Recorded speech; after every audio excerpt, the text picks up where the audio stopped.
What's up, everybody? It's time for the craziest advice show on YouTube.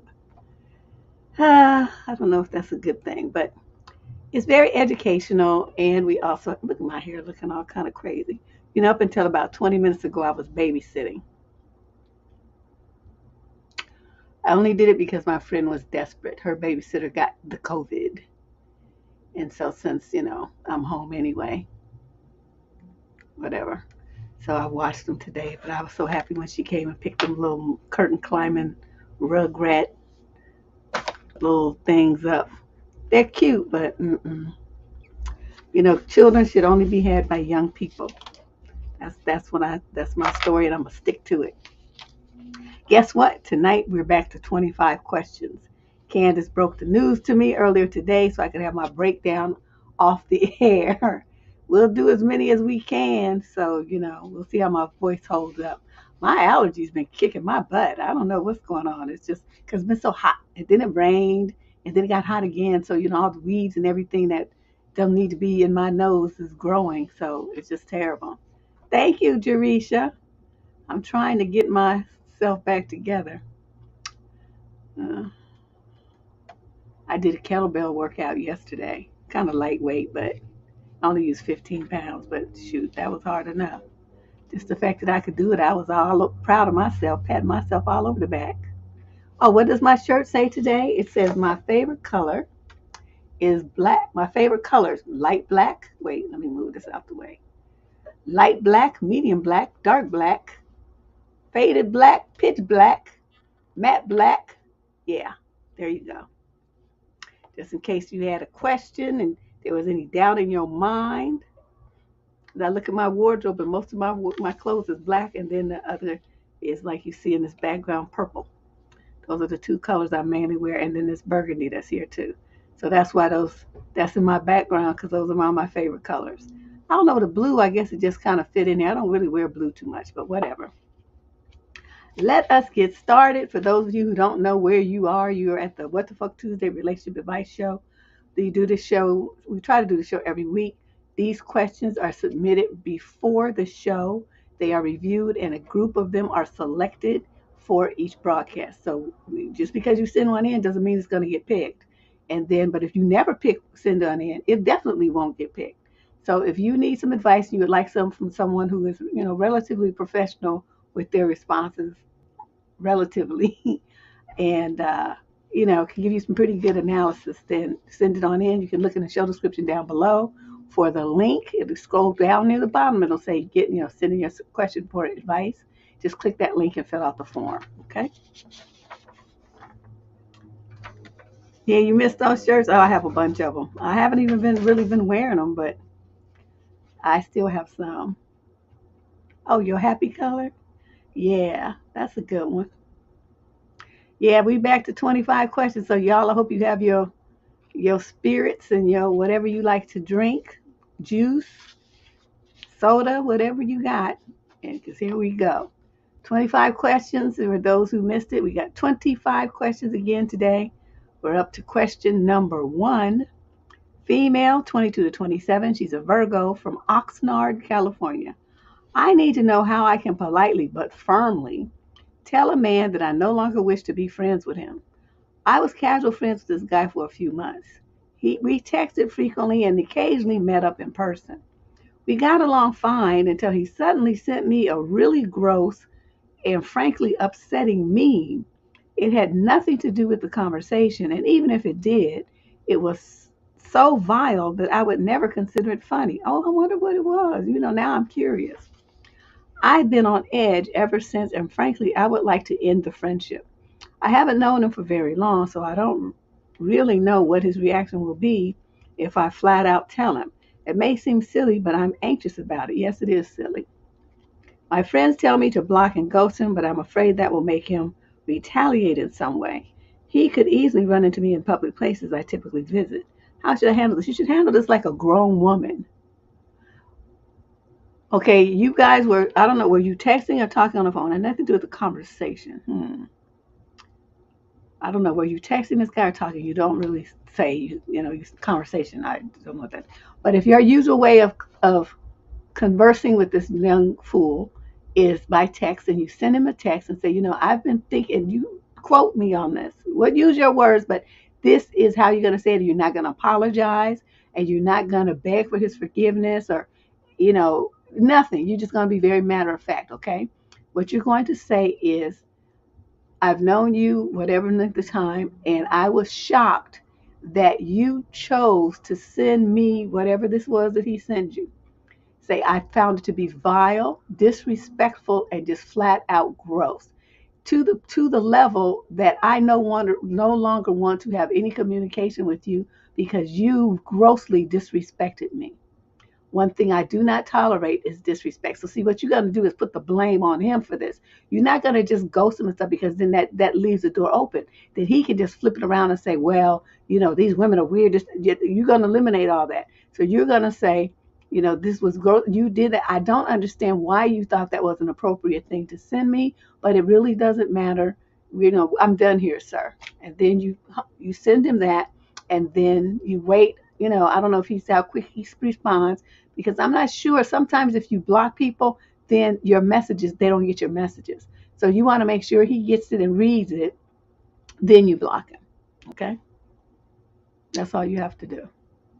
The casual friends, a few months. It took him a few months to let his hair down and act the zip damn fool that he is.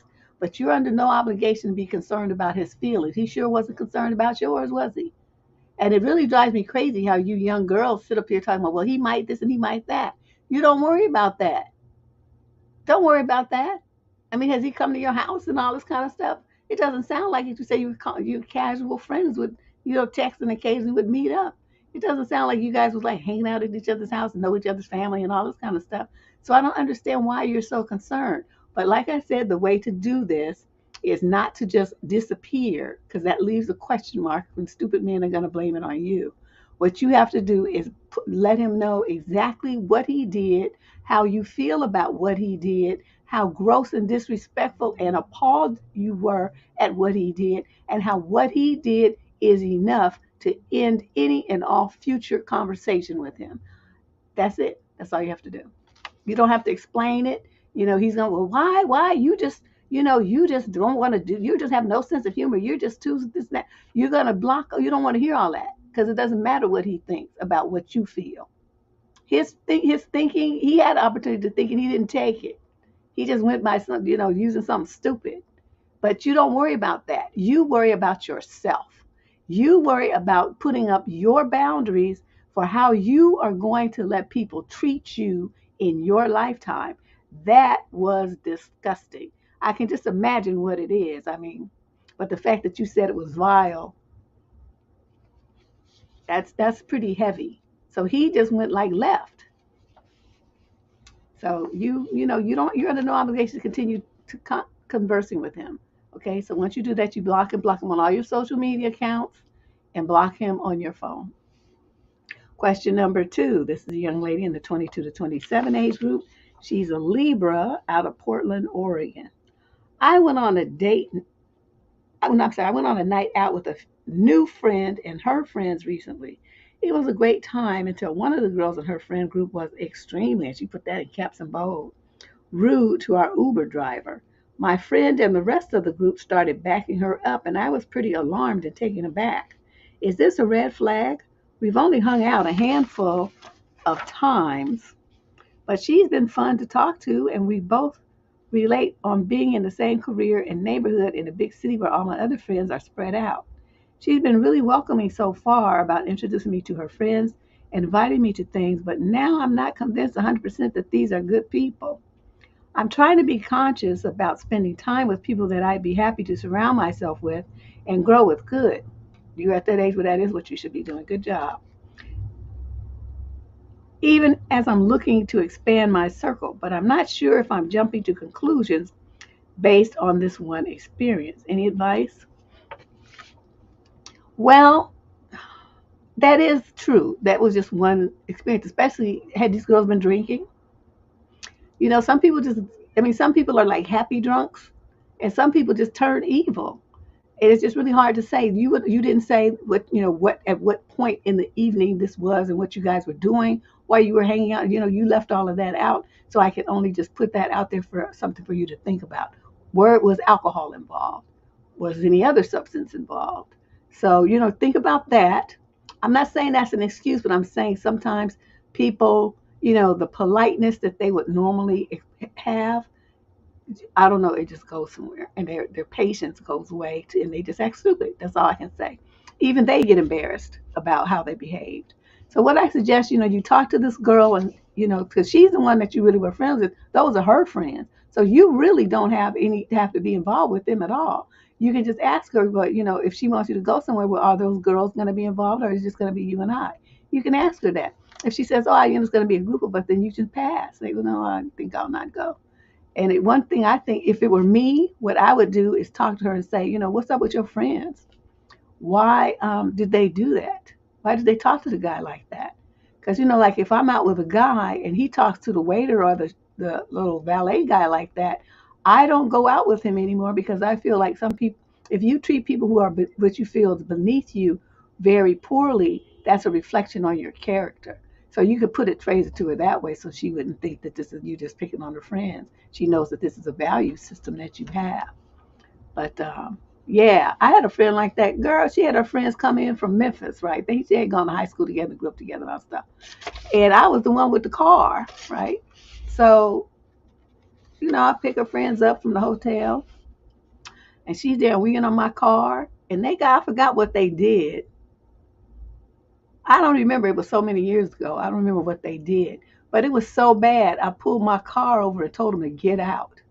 That's what I said, you get out. So the friend that she was like, let's not do that, this and that, apologizing for them. And then they apologized and everything. But I'm like, you in my car. I'm buying the gas. I'm not charging you nothing. I'm doing chauffeur work here. You are going to respect me, and you're not going to act stupid in my car. We're not going to have that. Well, at home we do this and that and blah, blah, blah. And I'm like, I don't care what you do at home. Like I said, you could get out and you could go back there. It's just ain't no skin off my back, because you ain't my friends. I'm doing this as a favor to her. So then they got quiet, because, it's like, you got me confused with somebody who cares about your feelings. That ain't happening. So later she told me, when they got back to Memphis, that they was like, oh, your friend is mean. How you friends with her and this and that? And she just told her she ain't about the BS. So, and I don't care. I don't know. I've always been like that. And I was real young then. We like early 20s when that went down. I'm like, y'all, sure, you tripping big time. So that's, you have to be, it was the same situation. Those were her friends. Just like you were friends with her, but those were her friends. So I understand where you're going with it, and that's why I say you need to talk to her about it. If she already relationship with her is cool, then you can continue that relationship. But you just let her know that that left a bad taste in your mouth, or however you want to phrase it, but that you don't think it's a good idea for you to spend too much time around them, but you enjoy spending time with her. Put it that way, and then she'll understand. Question number 3, Button. I'm telling you, girl, they get out. I be driving you around using my gas. That just don't make any sense. Anyway, question number 3. This is a young man in the 18 to 21 age group. He's an Aquarius from Tucson, Arizona. I am 19 and find myself liking a 17-year-old coworker, but I don't think she likes me back. We have been working together for a couple of months now. Before, we weren't really talking much, but recently we have had to work at the same time and on the same task, so we see each other at least twice a week. I don't think she likes me back. She's asked me for relationship advice on some other guy before, and it kind of threw me off, if I'm being honest. I find myself acting differently around her, always trying to tease her and stuff, and because of that, I'm sure I left a pretty bad impression. How do I reset everything back and start again? You don't. You don't do that. Oh, I'm sorry, this continues on the next page. It bothers me that I effed up from the get-go, and I just want to get it over with. I could start ignoring her for some time, but I don't know if that's a good idea, as it's just not who I am and what I do. How do I fix this? Oh, young lad, you get one time to make a good first impression. Remember that as you go forward in your life. You're very young, and so you might not know that yet. The second thing, well, there's a couple of problems here. Number two problem, that's one thing, is you acting stupid. So she's like, what are you, 5? Okay, so you already tore your drawers there. Number two is you're at work. Okay, you don't be trying to get your honey where you make your money. You work and love life, two separate things. You don't mix the two, and you go like somebody else. The third thing that's the problem is you are a 19-year-old adult and she's a 17-year-old minor. Leave that child alone before you find yourself with a case or something. You don't mess with nobody who's under 18. You don't even like nobody who's under 18. You don't even see anybody that you're trying to be romantically involved with who's under 18. Do you understand me? You are a grown man. You will get yourself in some trouble, even though you mentally are probably younger than her. Because you know the way you act, that's just like somebody in grade school. So I mean, mentally and emotionally, you're still a child, an adolescent. But under the law, you're a grown man. Leave them little girls alone. The fact that she was asking you for some relationship advice, that's your major clue that she's not interested in you at all. She's probably somewhat scared of you because you're old. Okay? She's a kid. You're a grown man. Understand your position and play it. I can't believe Shay is here. You must be feeling better. She had me so scared. I was sitting up there. I guess she's feeling a little better, which I am so happy to see. Trust me. Our girl was sick, y'all. So I'm surprised she's here, but I'm glad she's here. So yeah, that's what I'm going to tell you. Okay, this is advice for this situation and on into the future of your life. Don't you even think about it. If you were my son, I'd be down there at the store body slamming you to knock some sense into you. Okay, this is not what you do. Yeah, he's doing too much. 17-year-old high school student. Get out of here. Question number 3. This is a male in the 18 to 21 age group. He's an Aquarius. Oh, I'm sorry, I just read that one. Question number 4, female, 22 to 27. She's in Kansas City, Missouri. The male is the same age group. I'm 23 and my boyfriend is 25. I'm writing to ask what I should do about how my boyfriend is frequently late, cancels plans, and even missed our date this past weekend. I've been feeling resentment on my part in this relationship. My boyfriend is frequently late or cancels plans at the last minute, and this weekend he overslept our date that I was very excited for. He apologized a few times and rescheduled, but I was really upset about it and I haven't gotten over it. I've tried to communicate clearly in the past that this behavior bothers me. I brought it up twice in a serious manner that I want him to be more reliable about our plans, and I thought he was working on it. I'm tired of bringing this up as his behavior makes me feel unappreciated and taken for granted, and I don't want a cycle to happen where he works on it for a few weeks and falls back into the same habit. And he's 25, okay. I feel that this behavior is not particularly directed at me since he has been late to plans with other friends, missed meetings and appointments more than a few times. I think he may have some sort of ADHD issue, so I'm trying not to take the behavior personally, but it's hard. I've been seriously considering walking away, but I have a solid connection with him and I've had some more fun with him than any past partner. Also, he's made a big effort to include me in his life with his family, has made an effort to be involved in my life with my family and friends too. I'd like to see if there's a way to work this issue out, but I'm not sure how to do it. I don't want him to improve for a few weeks and then fall back into the same behavior that I've asked him to work on, and I don't want to become a nagging girlfriend. Well, what you become is the ex-girlfriend. Now, see, the fact that you know that this is who he is, okay? You've talked about it, you've nagged about it, you've asked for change, he ain't done nothing. Then you turn right around and say, well, he's not just me, he's just like this with everybody. Okay, what you have is you dating an irresponsible fool. That's what you have. You're dating someone who does not respect other people's time enough to show up. You have a man who he's not really into you because when a dude is really into you, they be early. They be early. They be sitting outside your house in their car. They call you on the phone and they say, well, I'm here and stuff. And you either can let them in and wait in your house or you can say, okay, I'll be out in, 5 minutes. I was expecting this early, this and that. Oh, that's all right. I'll just wait down here. That's what the dudes always do for me. They just wait. I don't want them to come in my house. So they just wait downstairs. I've never seen a man who really cared about a woman be late and stand her up.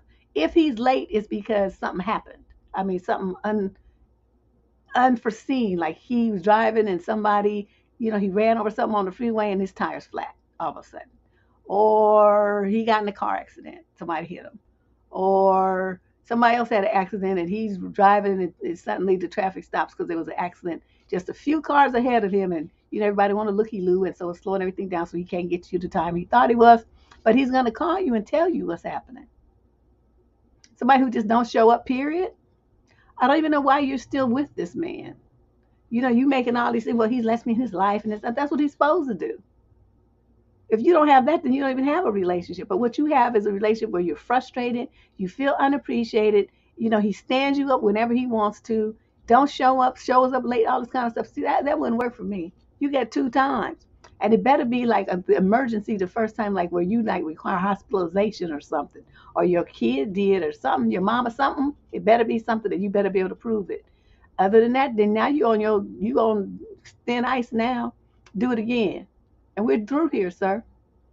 I'm not gonna do that.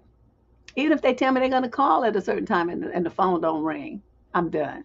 So you need to up your standards. If you want people to respect you, you have to respect yourself. If you want people to respect your time, you have to respect your own time. You just letting people just dip and dab and do whatever they want to in your life, and then you want to write me and complain about it. But you're not doing nothing. You talk to a man about something one time. If it continues, then that means that's what he wants to have happen. He don't care about what you want. So, understand that. So many women, I don't understand what y'all want to. Well, we talked about it 57 times, and then he keeps promising, but then he doesn't do it. I don't know. I don't understand it. But anyway, that's my answer to you. Move on, chick. It's just going to be continuing. Then you're going to be trying to get married to him, and he's going to be late to the wedding or stands you up at the altar. This dude. Mm-mm. Question number 5, female, 42 to 49, Scorpio from Boston, Massachusetts, male, 57 to 65, and he's an Aquarius. I'll be brief to leave time for the Deb cussing coming at me. Oh. I was married for 10 years, divorced with no kids. I've been with the same man for 8 years. He has never been married. I know about a childish pact he had with a group of guys in his 20s. They swore never to get married, and if any of them broke the pact, they would pay a hefty penalty. I know, dumb. Well, Deb, 9 of these 12 men grew up, realized how stupid that pact was, fell in love, and got married. They each paid the penalty happily at their wedding with a payment ceremony while bragging about their bride and how she was worth every penny. Like I said, I knew about the pact, and I didn't care because there was no way I'd ever want to be remarried. In a way, I was happy the pact saved me from having to say no if marriage ever came up. But now it's 8 years later. He told me about another engagement, and it felt like a kick in my gut. So 9 of the 12, so this is 10 of the 12, and he's one of the last 2. Okay. I didn't react or make a scene. We laughed about another big payment coming to him at their upcoming wedding. But here's the problem. I haven't been able to shake off that empty feeling, which frustrates me. I haven't changed my mind or something want to get married, but my heart is questioning everything. He's so set on dying a bachelor and not breaking the pact. I think he takes pride in possibly being the last man standing. Years ago, we were having an unrelated conversation about a different engagement and how no one thought they were a good match. And he made a comment that stung and has stayed with me. In defense of the guy, he said, "This clearly shows he loves her enough to risk everything to marry her." Over the years, he has shared similar sentiments about marriage. So what the fuck, Deb, does that mean I'm not worth risking everything for? What does that even mean? He is 100% in. His words match his actions. He plans his finances and retirement about us when I said no to merging assets. As you said, rule number 1, don't buy or merge anything or merge assets with a boyfriend. While we are both 100% committed, I said no to that. He said, okay, I respect that. We can use my assets to plan. Yes, that's how it should be, sir. We don't have any major issues in our relationship, but his sentiments about marriage have echoed in my head for years. And suddenly it's making me question everything. If his feelings about marriage are what he consistently describes, where does that leave me? I think my issue is that when it comes to marriage for him, it's not necessary to prove his love. But when he talks about other people, marriage equals, quote, real love worth risking everything for, end quote. Am I being too picky? I don't want to ruin a near perfect thing by being stupid. Well, you are being stupid. Do you want to marry the man or not? Okay, you're making me feel crazy. You up there, well, it saved me from having to do this pastor. It saved me. Oh, but now you mad because he don't want to be married, but that's what you wanted. Okay, so you're leaving me confused. I don't know what the hell do you want. Okay, what the hell do you want from this man? Once you decide that, then you go ask him for it. Okay, but you get mad because other people get married and he didn't ask you when you already told him you didn't want to get married. It's kind of like you trying to be mad at him about some shit. You the one that changed your mind. He didn't. He didn't change. He's exactly the same. You the one that jumped trains and went on that start going in the other direction. That's you. He didn't do anything different. Now, if you want something different from this man, you're going to have to put your big girl drawers on and go talk to him and tell him. You know, let's talk about marriage and seeing all your friends one by one become, give up on that pact. And you seem to be happy to be the last man standing. I don't want you to be the last man standing. I want us to get married. And then you see what he says. You got enough money to pay that penalty?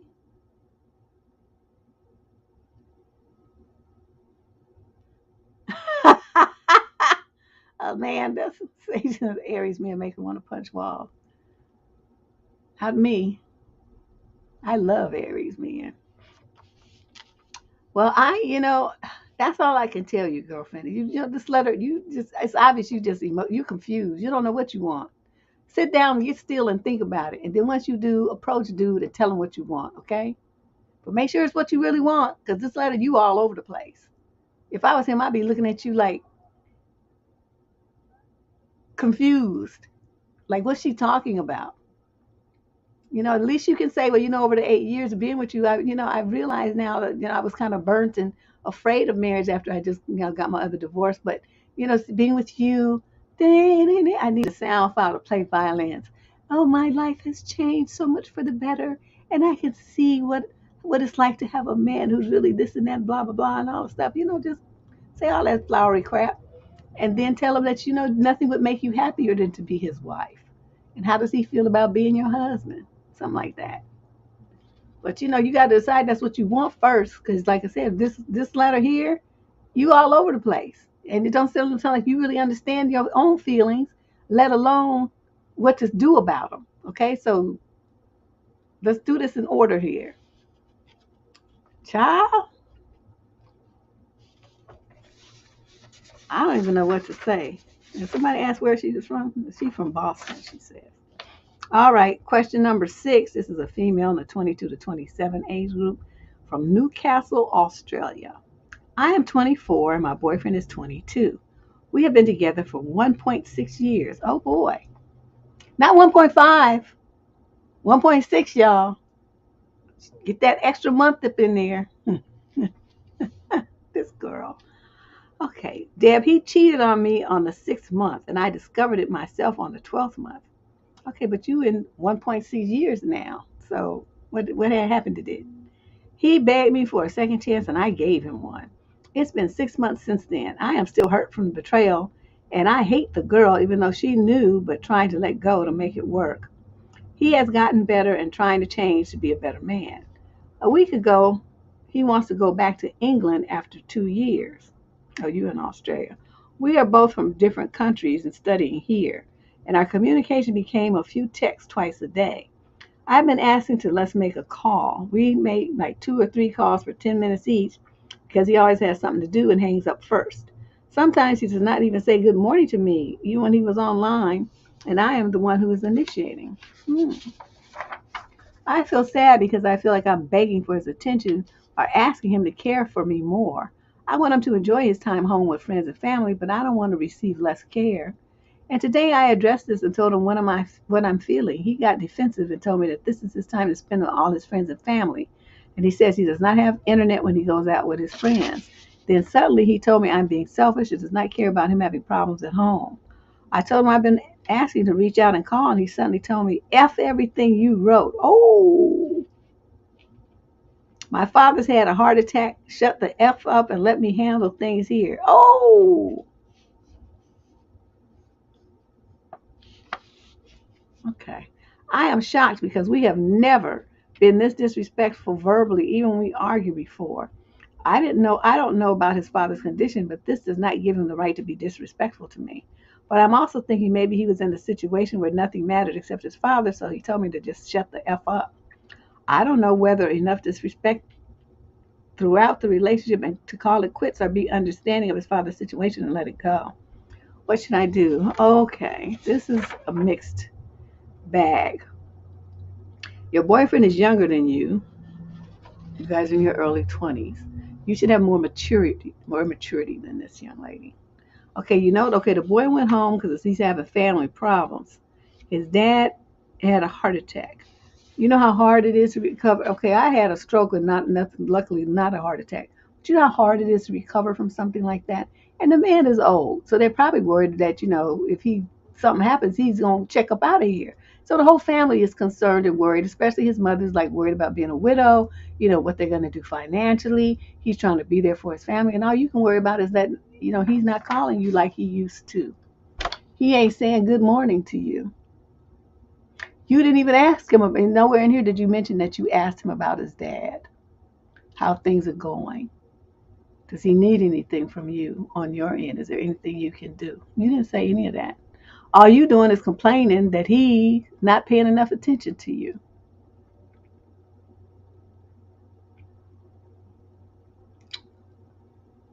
When people are in a crisis like that, they are, especially men, he's going to be focused only on that. He's probably looking at his mother cry and fret and be upset. I mean, I'm just picturing the scene in that household with this man having had a heart attack. And all you can do is sit in Australia and bitch and moan at him because he's not saying good morning to you and he's not paying attention to you. I'm going to say this. If he had any sense, he would break up with you when he gets back to Australia. That would be the best bet because you don't have a partner mentality. I'm begging for attention and asking him to care for me more. He's trying to care for his mother and any siblings he has. I don't know where he's the oldest, youngest, I don't know what the deal is, but it doesn't even matter. The whole family is banded around the daddy right now who needs them. He would need your support. He doesn't need you nagging him and whining about you not getting enough attention. So I'm going to say this. You need to grow up. Understand that the world does not revolve around you. If you that needy that you can't even allow the man to go take care of some business without you fretting and acting stupid, then you don't need a boyfriend. Get a dog. That's what you should have. You need all this companionship and attention. Get you a dog.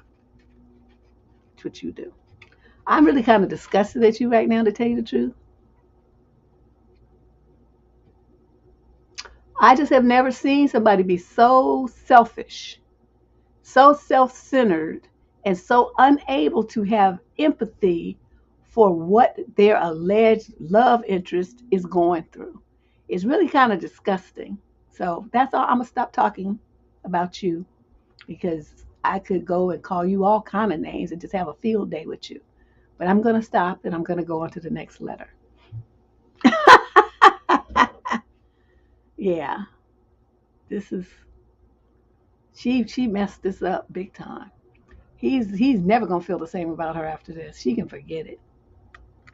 Question number 7, female, 22 to 27 in North York, Canada. Young man in the 28 to 34 age group. I've been dating my 29-year-old boyfriend. I'm 23 for about 7 months. So that's 6-year difference. Now I'm absolutely crazy about him, but there's this one nagging issue that I'm unsure is normal. He is extremely focused, looks focused. Ooh, even indicating that my appearance is one of the biggest reasons he wants to be with me, which inherently I don't think is bad. Attraction is very important in a relationship, and it boosts my confidence that he's so crazy about my looks. But it's the extent to which he takes it that makes me feel a little undervalued for who I am. He likes to shop for me and help me pick outfits. He encourages me to diet, and we join the gym together, all of which have been with the intent of being helpful and healthy. But part of me worries that he doesn't value much about me beyond that.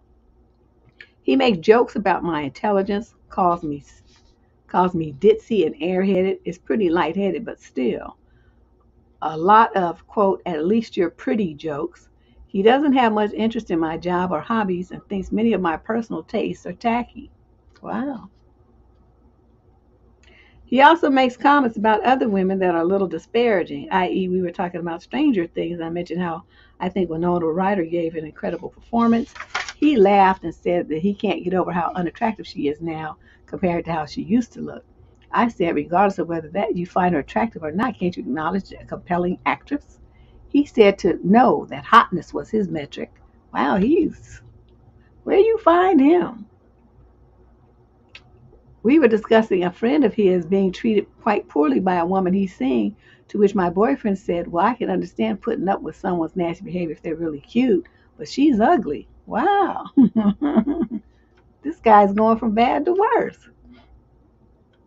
He is something else. I said that someone should have enough self-respect to not put up with abusive behavior no matter how attractive the person is.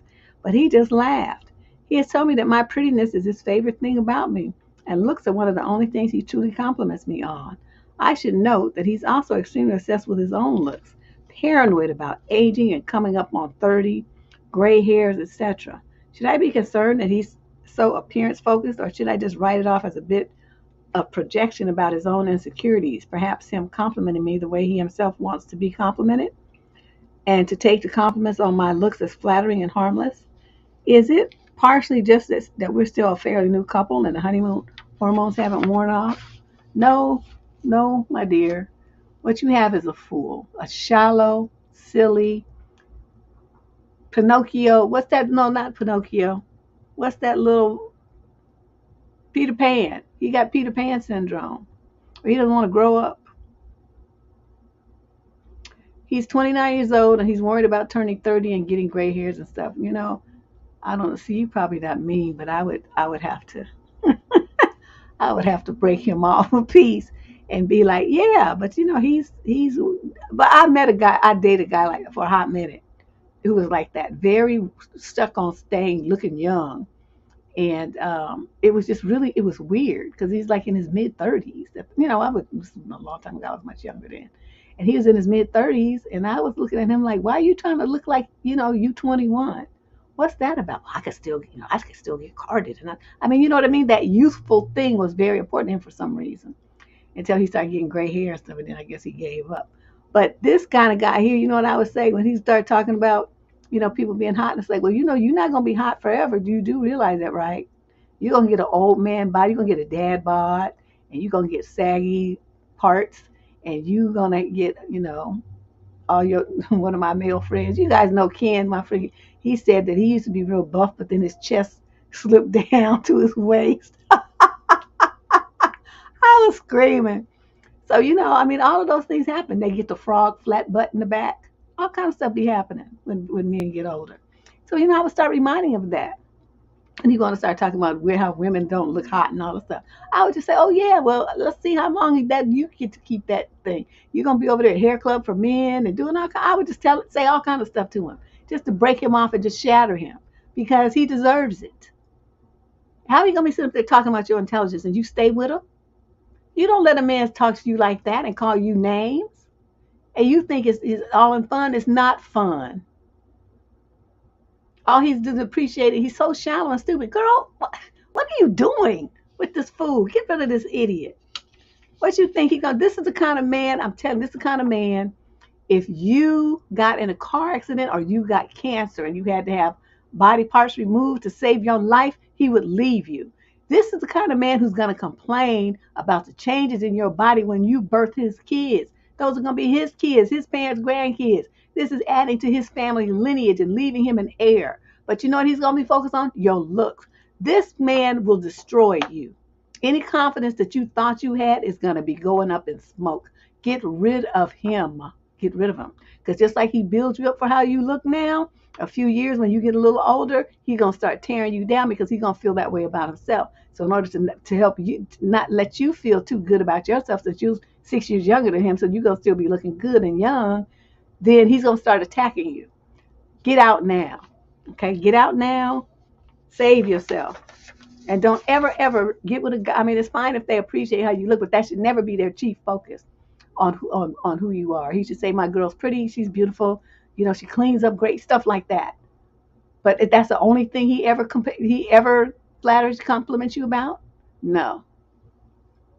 Nope. Get rid of him. Yeah, I see these kind too much. They have this. Their wife is a Barbie doll kind of thing. Even to the point where you say he buys you clothes and stuff. He wants to dress up. It's like dress up Barbie. You're a toy to him, a thing, something he feels like is gonna build his ego up because of how you look. It's gonna project on him with his about to be 30-year-old behind. Girl, think hard about what I'm just telling you. Do you stay in this relationship? You are gonna be headed for a world of trouble. It's not gonna end well for you. Question number 8. This is a female in the 22 to 27 age group from New York, somewhere in New York. I'm writing to ask how to express my disinterest to a guy who wants to meet me for one last time when I personally don't have any romantic interest in him anymore. This is the backstory. There's this guy, he's 21, who loves me, 23, a lot. He has been an extremely supportive and nice person to me. He helped me during my own university admissions process when no one else would. We had a fling a few years back. I shamelessly did it behind the back of my then boyfriend. Okay, so you cheated. You was a floozy. Whatever, he's a boyfriend. Who cares? Since he will be moving to London in a few days' time for his continued studies, he has asked to meet me. We live in different cities one last time before he relocates completely. To be honest, I am not romantically interested in him anymore. Besides him being a good friend, I genuinely don't know how to articulate and express this to him without hurting his feelings. Here we go. Moreover, he has already booked his tickets to my place, and I am feeling quite guilty to have earlier earlier promised to meet him, and now having second thoughts about this. How should I handle this situation? Why can't you just call him and say, I've been thinking about this, and I don't really want us to get together before you leave. I don't want you to come to my house. You can't say that? You talking about you don't want to hurt his feelings? Well, what about yours? And I'm sure he's thinking he's gonna be spending the night at your house, right? You don't want him at your house. And I know he don't want to stay in a hotel, not in New York. Well, I mean, because we don't know where you are in New York, but shit, Manhattan is $700 or something crazy. I just don't even understand this. You had a fling with him, but that was years ago. Why does he want to stop by and see you before he goes to England? Tell him let's just FaceTime and cash some tickets in. Tell him that you're going to have to go out of town for work or something. Just lie. Whatever. You don't owe him nothing. And then make sure you go stay at a friend's house that weekend so you're not home. Okay, just in case he doesn't believe you and shows up at your house. Don't be there. Go somewhere else. Stay at a friend's house. Go to Connecticut and stay in a hotel somewhere. Do something so that you're not at wherever you are in New York where you live. Okay? And then he'll leave, and then you won't have to worry about it anymore. So that's the passive way to just tell him you have to work. You're going on a business trip, and you're going to be going, oh, I'm so sorry, blah, blah, blah, blah. And then, have a good trip to London, and we'll FaceTime or something. And then make sure that you, dip out. Since you're so concerned about hurting his feelings, that's probably the best way for you to do it. It's going to cost you money, though, if you have to pay for a hotel, rent a car, do whatever you can pay, a train ticket, whatever. Make sure you get out of there the day before he's supposed to be at your place. At least the day before, because he might decide to come early or try to catch you before you leave on your business trip. You feeling me? And then come back after you know he's gone. That's what I would do. So you got a little work to do. But I don't know. I don't have that problem. I would just be like, look, ain't nobody trying to see you. What you have? I don't know. Go get on your plane and go to London. I don't care where you go, but you're not going to be here. Question number 9. We had 25 questions today. Did you guys share the link? Did you guys share the link around on your social media page right quick? I can't be the only one promoting the show, y'all. You have to do your part too. Just share a link on your Facebook or your Twitter or your Gram or whatever, and then come on back. We got 25 letters, so we're going to be here for a minute. Question number 9, female 28 to 34 from Philadelphia. The guy she's writing in about is a 35 to 41-year-old Aries. Hi, Miss Deb. Thank you for choosing my letter, and I'm glad to see that you're recovering well. I recently began dating this guy who initially I thought was wonderful. Great career, active and present father, and was once married, which indicated to me that he's not afraid of commitment. I, on the other hand, have no children and never married, but I understand how messy divorces and raising children can be. I'm also aware of the horror stories of married people claiming to be divorced, but they really aren't. So things have been going really well until one day I asked to see his divorce papers for my own peace of mind. Ever since then, things have been tense. He says he doesn't know where he put them since they divorced years ago, I think 4 or 5, and that he shouldn't have to prove what he already knows to be true. Oh. But that's true. I mean, he may not have the papers, because once you be through with the person, you once you know it's legal, you don't really hang on to the papers. What you gonna look at them for every day and just gloat about? Most people don't hang on to them, so that in itself isn't unusual. We usually make very clear plans to see each other and we go out and have a great time. The last time we were making plans, I asked what time he'd be picking me up, and he responds saying, I don't know, I have to find these papers you were asking for. I thought this was really strange, and he had a very aggressive, passive-aggressive tone. Long story short, I ended up canceling our plans out of agitation and not feeling well that day anyway. We then got into an argument the next day over the phone. After the call, he sent me a message saying, I've gone as far as I'm prepared to go with you. Bye. He later reached out saying he didn't mean it and that he's sorry and he would never say anything like that again. At this point, I'm so hurt and my trust issues are through the roof. Am I wrong for feeling how I feel? Should I just accept his apology and move forward with him? Is he wrong for not wanting to show me those papers and wrong for how he reacted? I really like this guy and I thought I could see a future with him, but this has all left a bad taste in my mouth and I have my feelings for him are dissipating. I'm not sure what to do. Well, you don't really need him to give you the papers. Were you in Philly? Okay, was he married there in Philly? Because you could get them records from the county, city, whatever. I don't know how you guys do it in Philadelphia, but usually the clerk has records of marriages and dissolutions. So you don't need him. You can find that out as long as you not got his name. I guess if you know his date of birth, which you probably do since you've been with him all this time, right? You can find that information out. Sometimes it's even online. You have to plug in enough information to pull it up, but it's public information. So you can, and since it's a guy, not like the woman where you have to know her married name to find it, he's going to still have his same name. So you should be able to find it easily without any real involvement from him at all. I don't understand why he's all this angst. Why did you even have to ask him? You didn't. I mean, once he told you he didn't have any more, you say, "Oh yeah, that does make sense." Okay, then you just go and do your thing on the internet or go down to the county courthouse and find out yourself what day he was divorced, just to ease your mind. Because you're right. Because some people have these what they call po folks divorce. They're not really divorced. They just not together. He do his thing and he live over there, and she do her thing and she live over there. But they stay still married till one of them dies or something, and they just never really go through with the divorce. I don't know. I don't know why they don't do that because I want to be free, free, free. But that's all you have to do. And I think the fact that he's acting so defensive is kind of a red flag.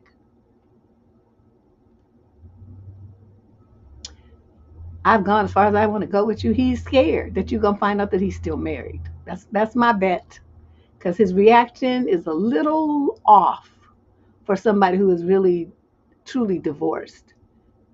Because even if they don't have the papers, they know how to get a copy. You see what I'm saying? So I hope you understand what this situation is. But just to ease your mind, like I said, just whatever you guys, Philadelphia, whatever, Philadelphia. If that's where he, has lived his married life too, then you can easily find the information with the county courthouse. Yeah, the defensiveness is what's kind of triggering me too. Like, what? Huh. Anyway, question number 10, female, 22 to 28, from San Jose, California. My boyfriend and I have been together for over 2 years.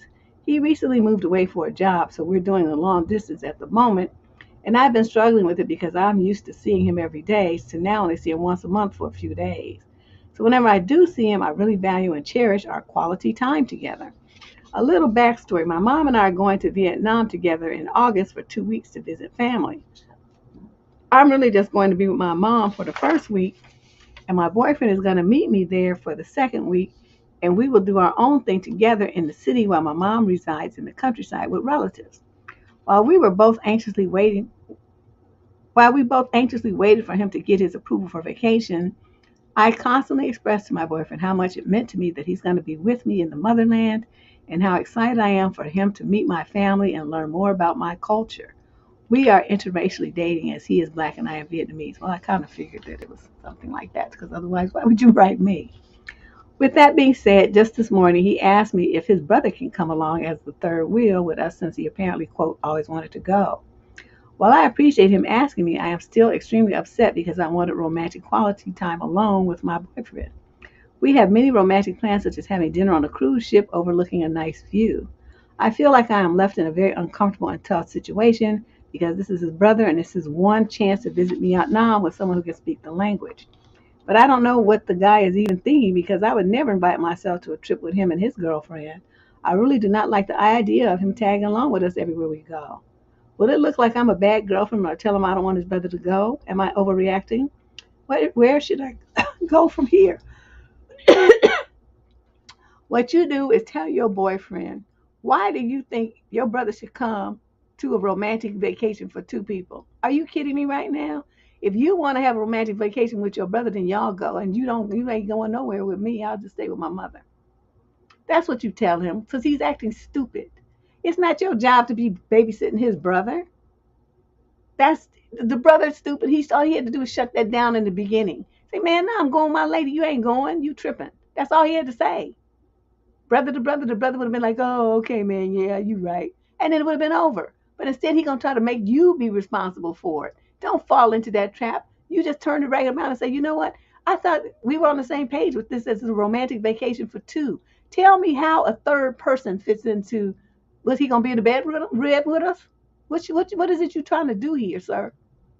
And just put it to him just blunt like that because he's just not thinking. Okay? Oh my God, I would just have to hurt his feelings. But you being too nice.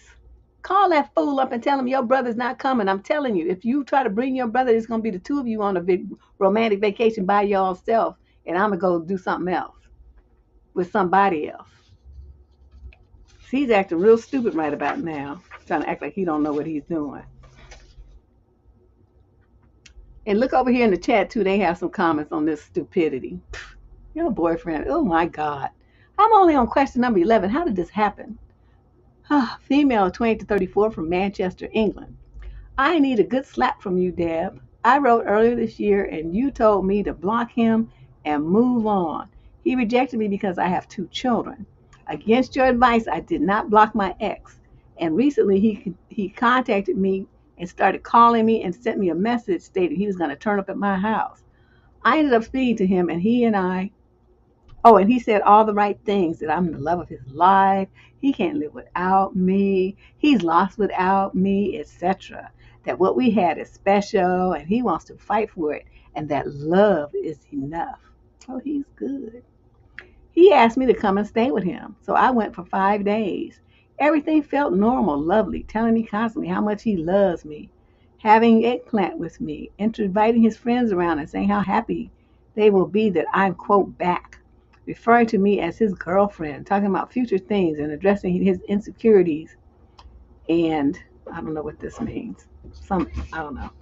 On day 5, I mustered up the courage to ask him, what are we doing? Shouldn't you have asked him that before you left for 5 days? He told me that he doesn't know. Of course he doesn't. And that he just wants to be there for me as a friend. That he loves me, but the, quote, situation has not changed, and that's why we can't be together. Said the time we were having was amazing and everything felt so normal, like nothing had happened, but he just can't go back to that. I referred to all the things he said and done, including calling me his girlfriend and future talk as a slip of the tongue, and that he was acting like we were together when we weren't. He said all that he could say was that he was sorry that he screwed up again. Obviously, I'm disgusted at myself and disgusted at him. How is, quote, helping someone, telling them that you love them and carrying on as normal and sleeping with them for 5 days? I should have listened to your very sound advice, which would have protected my heart and saved me from disrespecting myself. He is now blocked everywhere. I feel so stupid and used. Please don't be too harsh, though I certainly deserve it.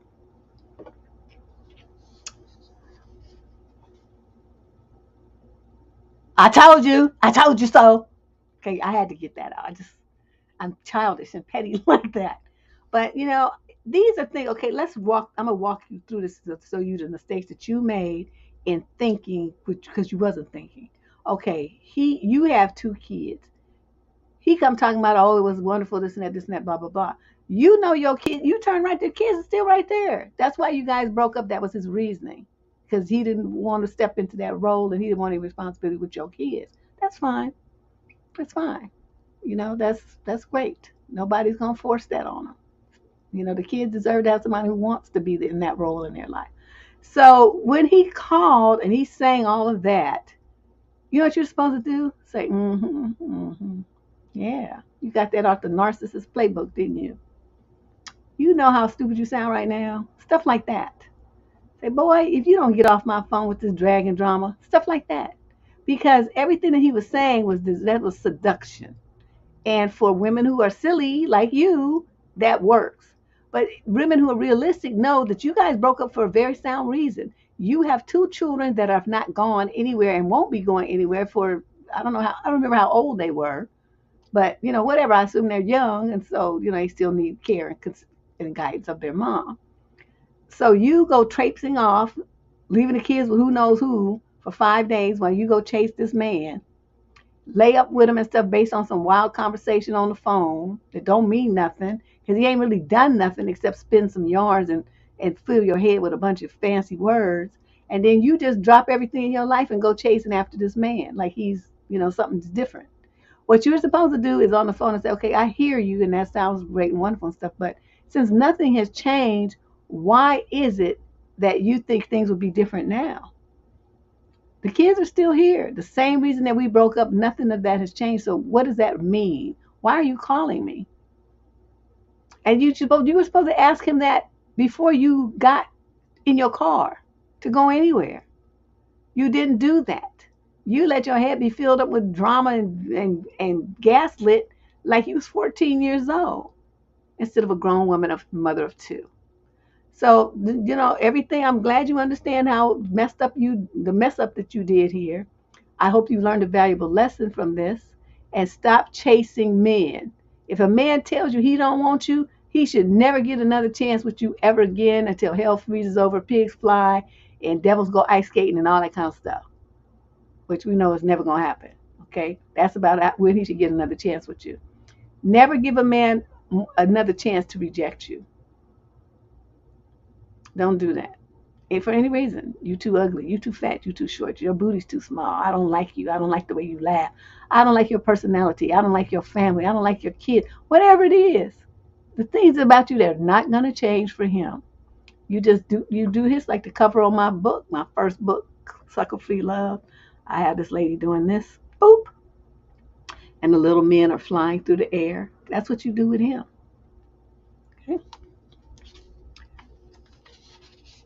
You did not think this through at all. Question number 12, male, 22 to 27. He's a Sagittarius from Chicago, Illinois. Oh boy.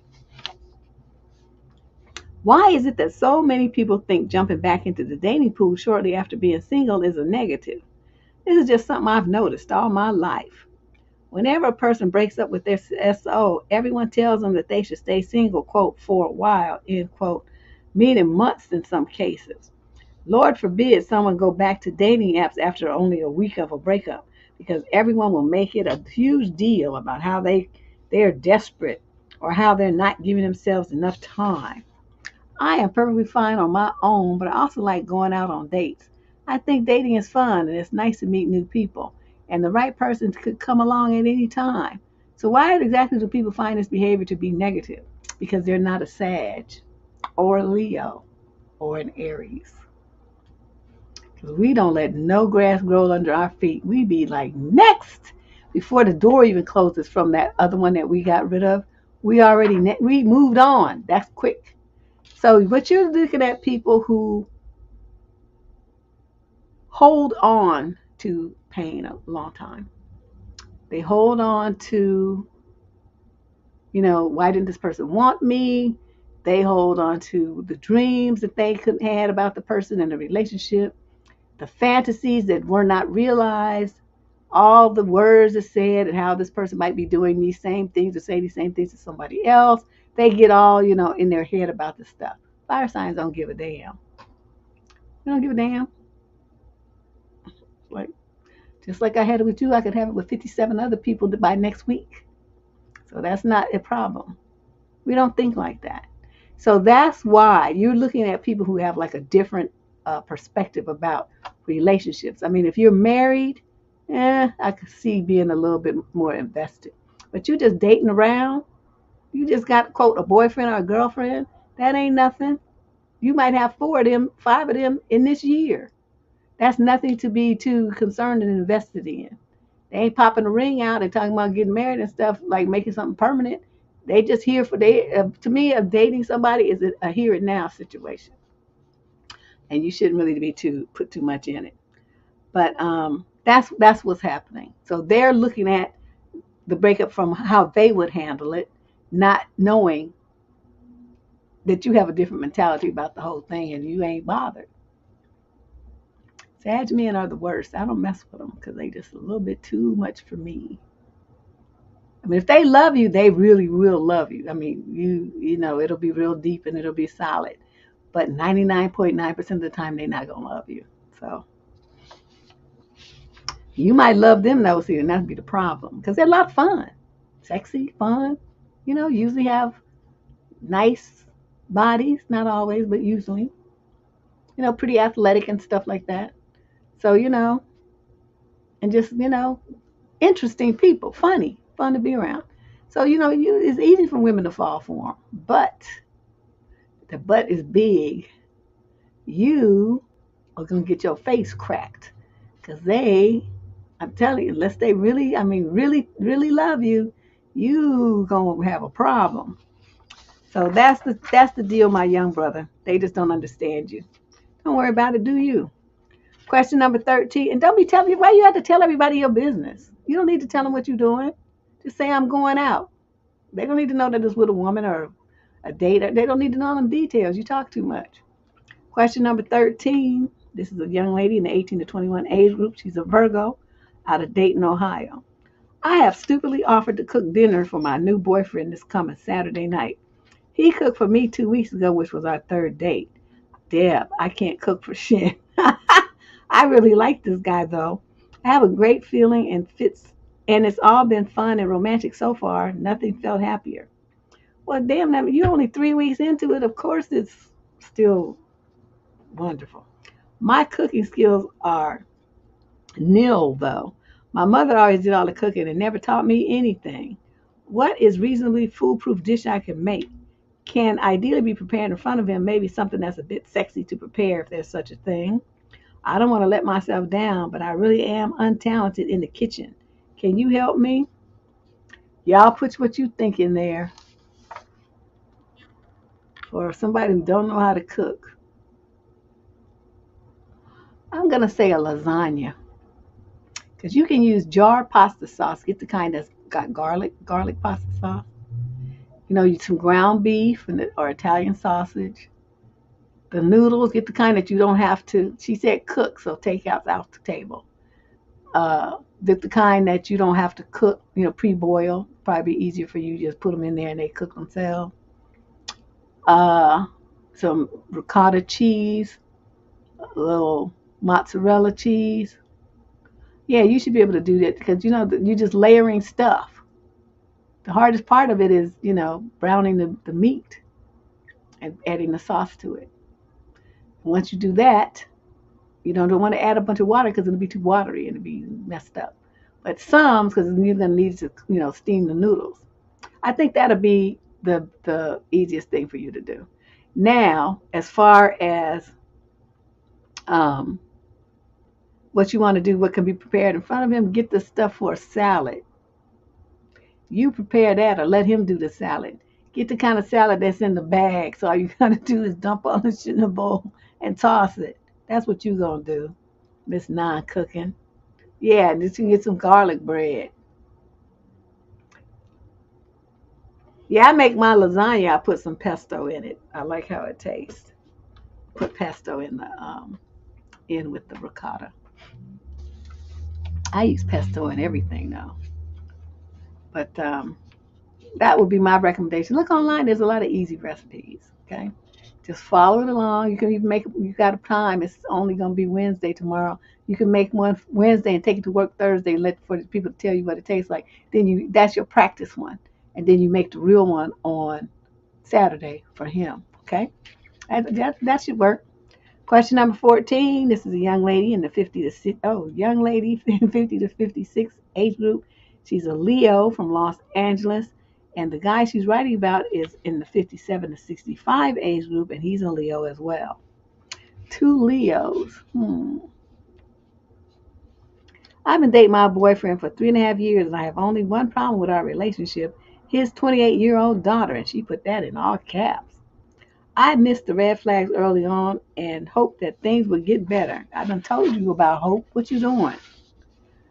But there are issues. My boyfriend has been financially responsible for his daughter for years before I even came along.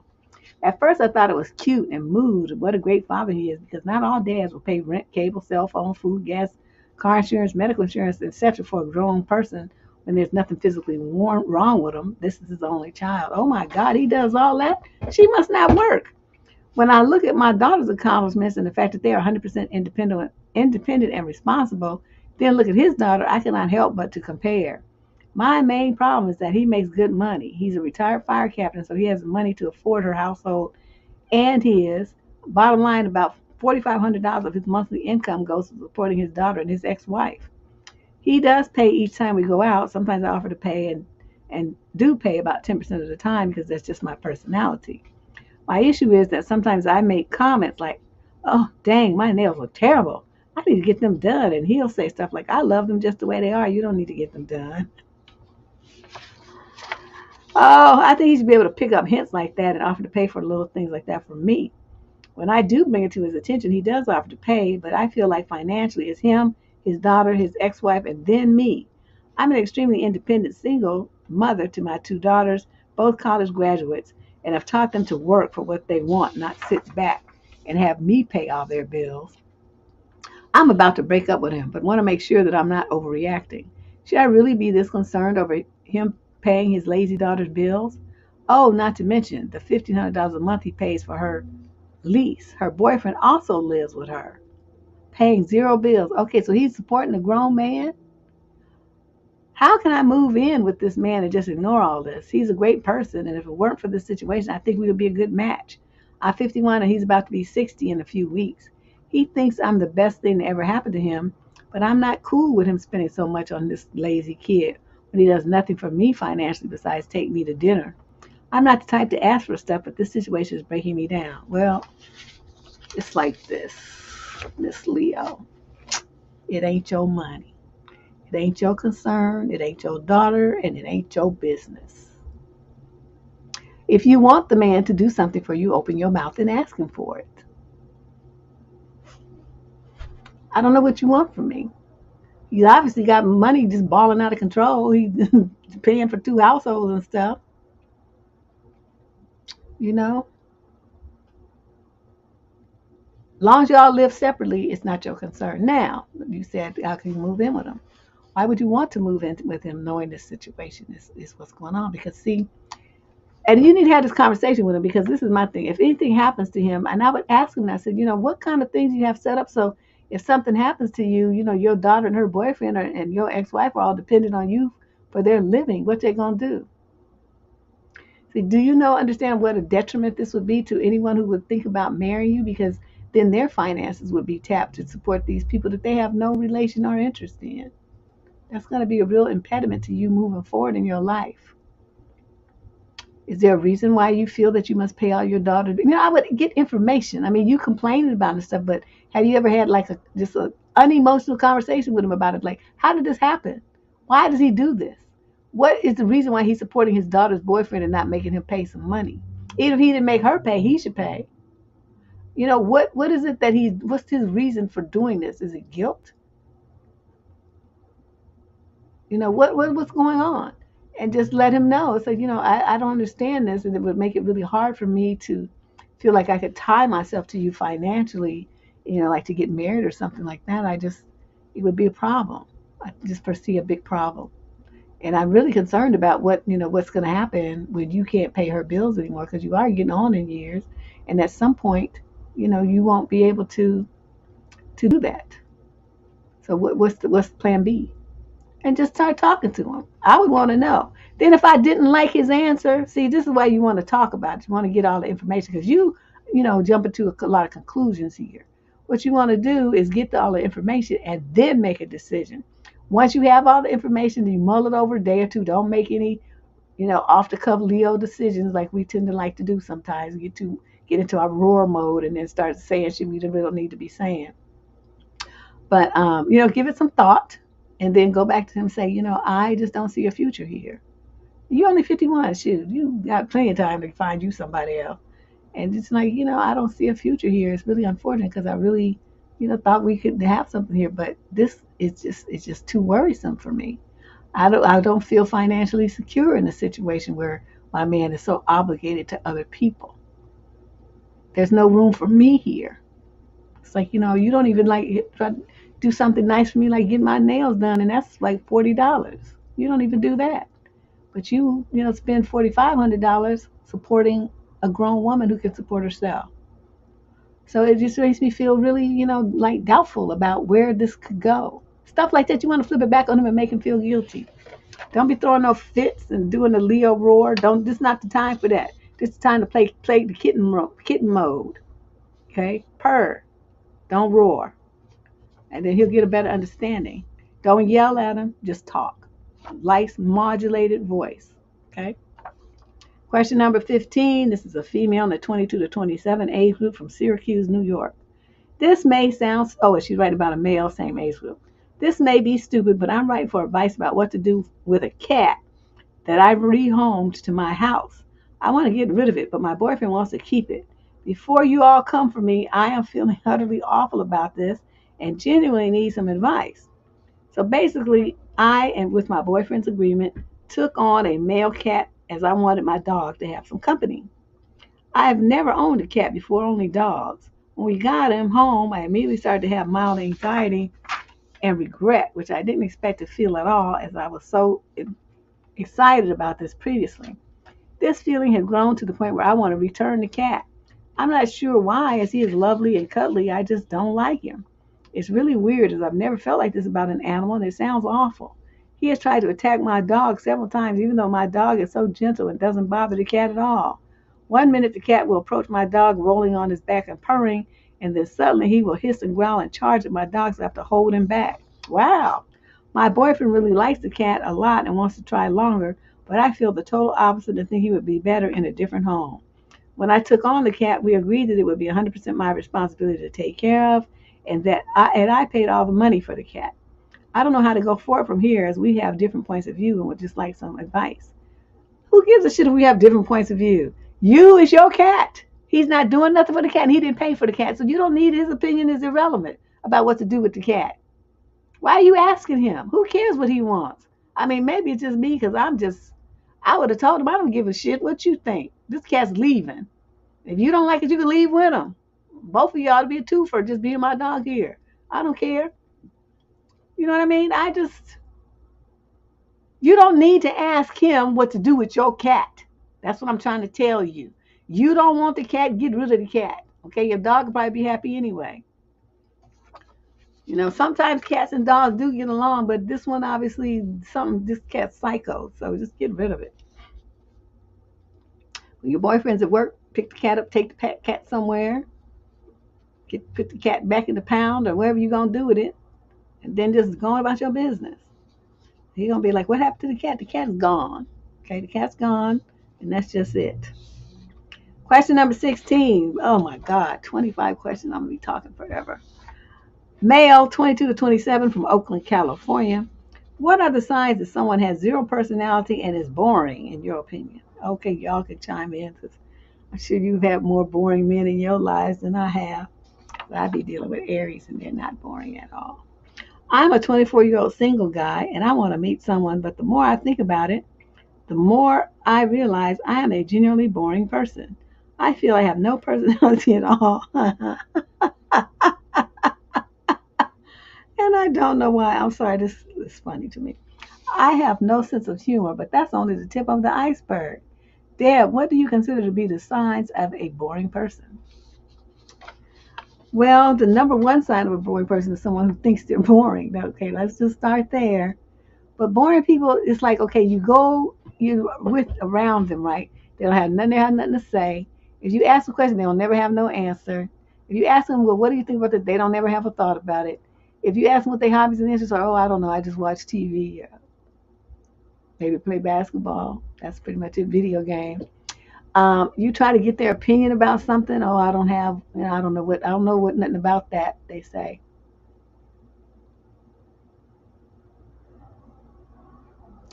Boring. They tend to talk in a monotone. They never want to go anywhere or try anything new. Oh, I don't know nothing about that is a typical response. Why you want to do that? Oh, that's this and that. Some kind of little put down so they can stay in their little safety envelope. Boring. So, and like I said, look over here in the chat stream. They're putting in their thoughts about what a boring man is. But those are mine. Also under that are people that only talk about one thing. Like with dudes, okay, ladies, right?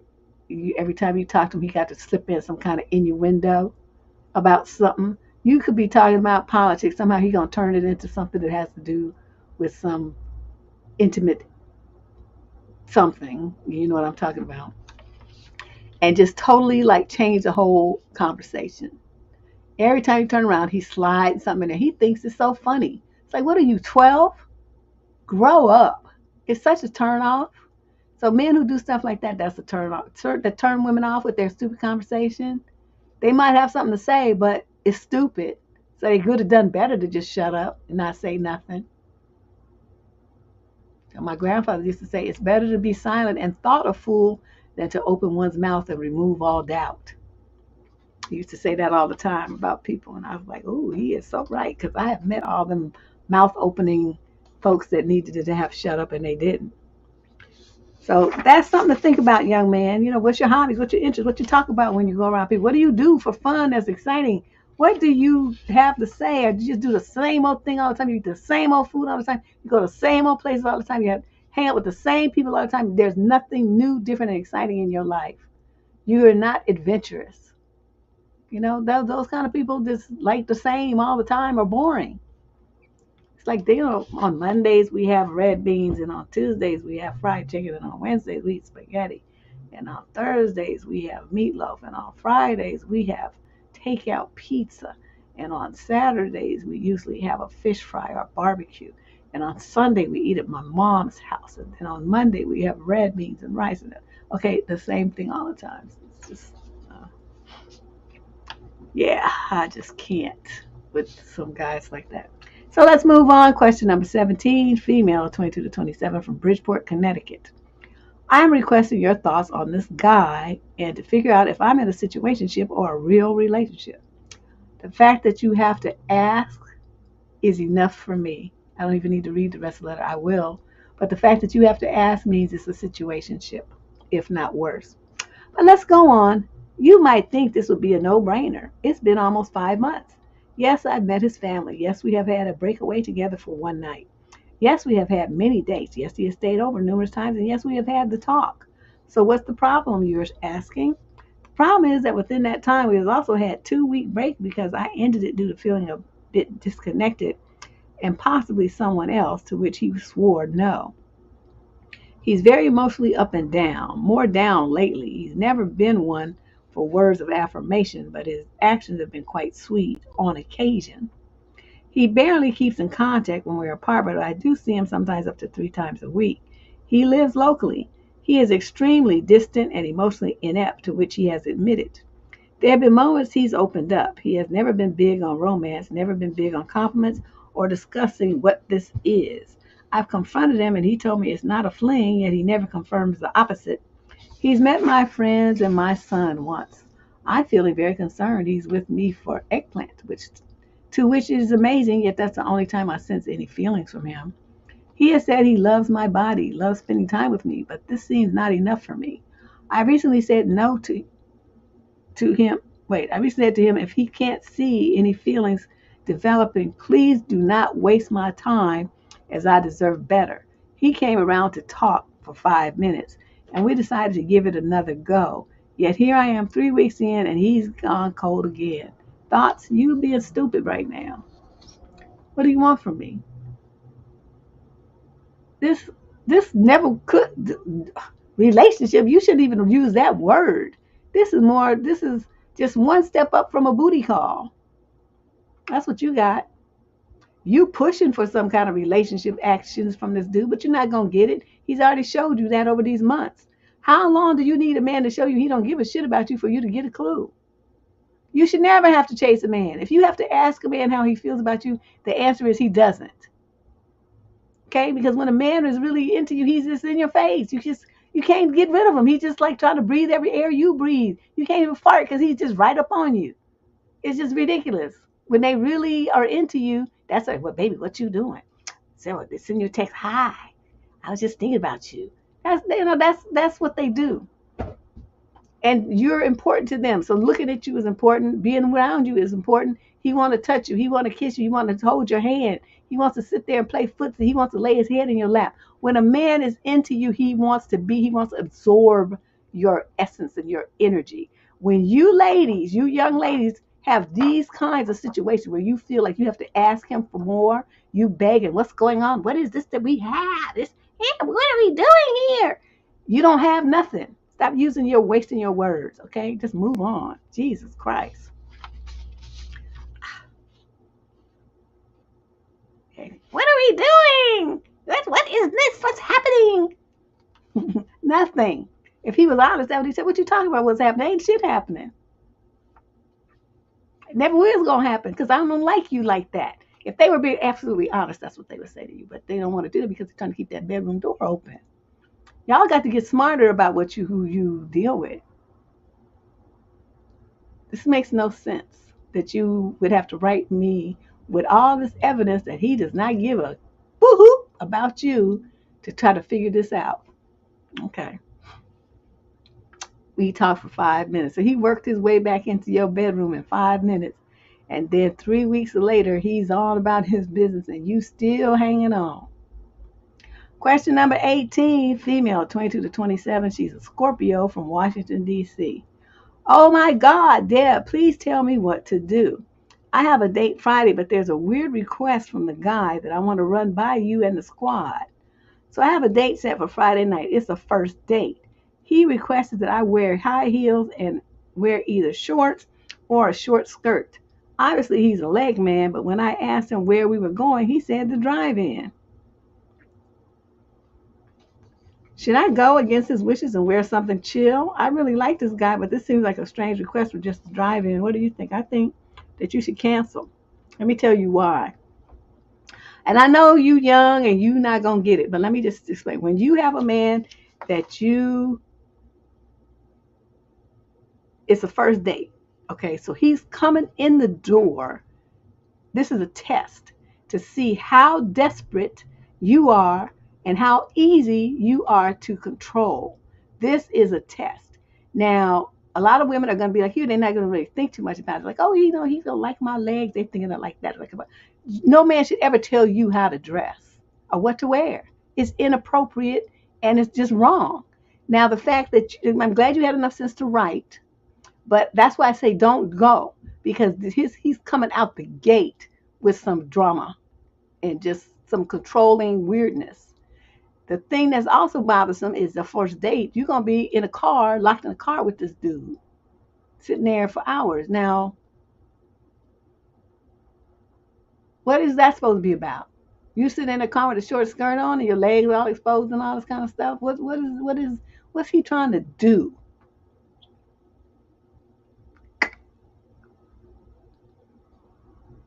I don't know. I'm not really feeling dude, so I'm concerned about your safety and what this guy's goal is here. This is not right. He's coming out the gate just with red flags waving everywhere. Cancel this date, and any man that ever tries to tell you what to do with your hair, your makeup, or your clothes, or your body, you next him immediately. This is a test. And if you fell for this and you did this, he would know he has you and that you're too easy to control and desperate for male attention. And then that's when he's going to start yanking your chain and doing you like bam, bam, boop, boop, boop, boop. Well, it's not even, we're not even worried about where he's trying to take her. She's not going anyway. It don't matter where he was taking her to a 5-star restaurant. I don't care. The point of it is he coming out the door trying to tell you what to do. Okay, let's stay stuck there. You know, the fact that it's the drive-in or walk-in movie theater or the top of the mart, I don't care where he's taking you.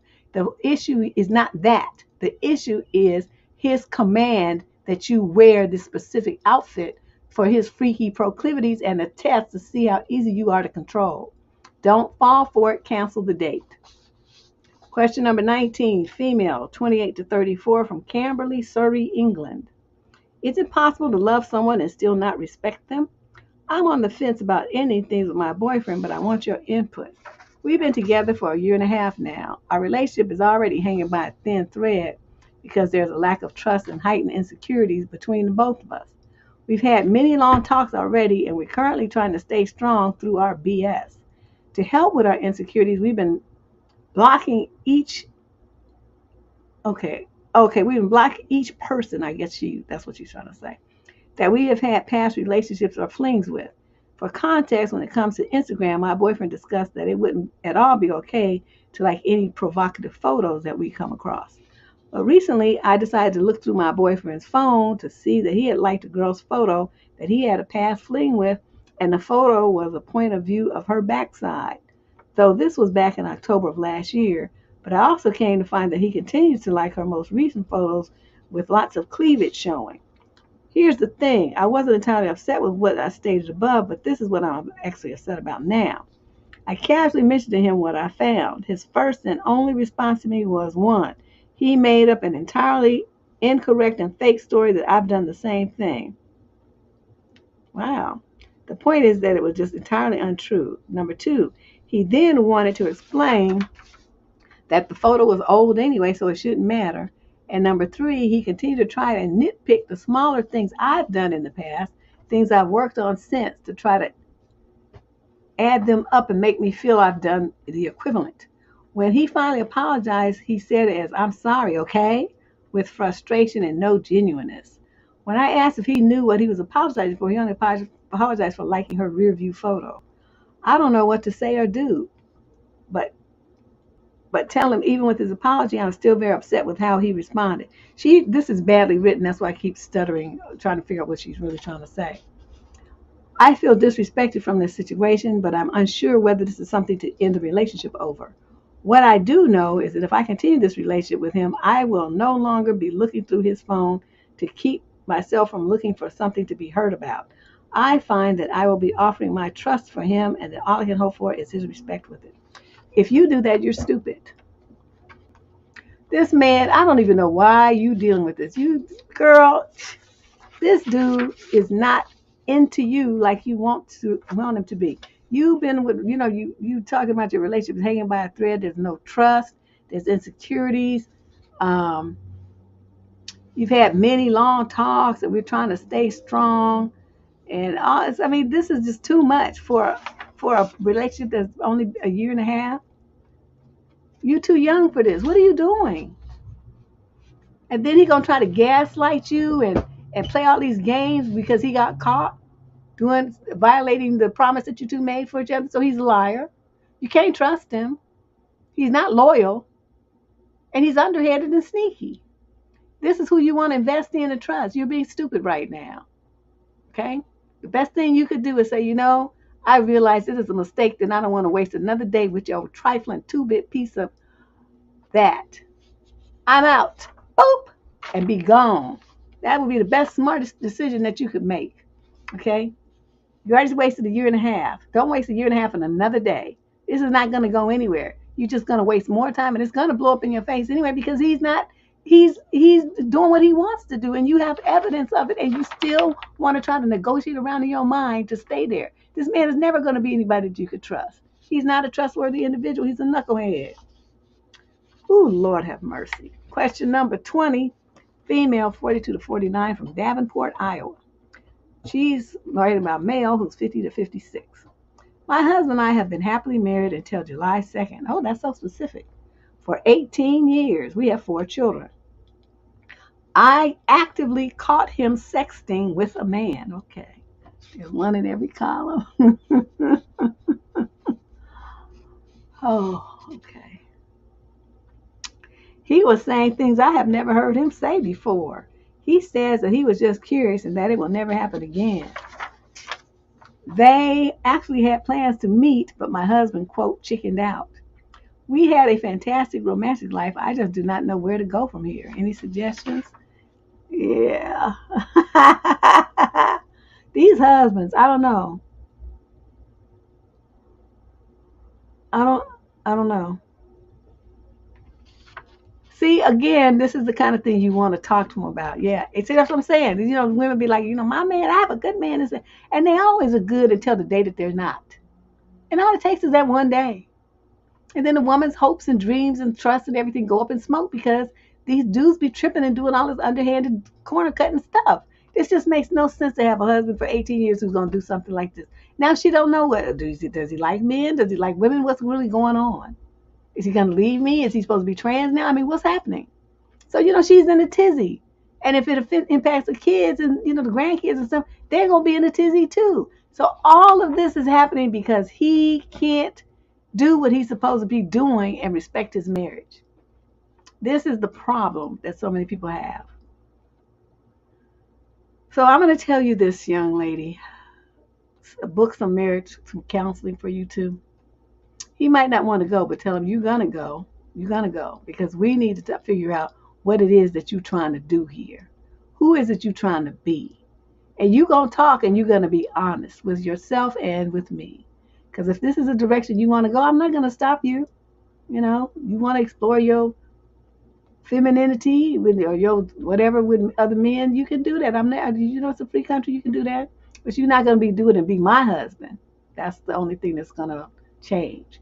But I would never stand in the way of you finding your true self. I would put it like that. I want you to be happy. And I would mean that.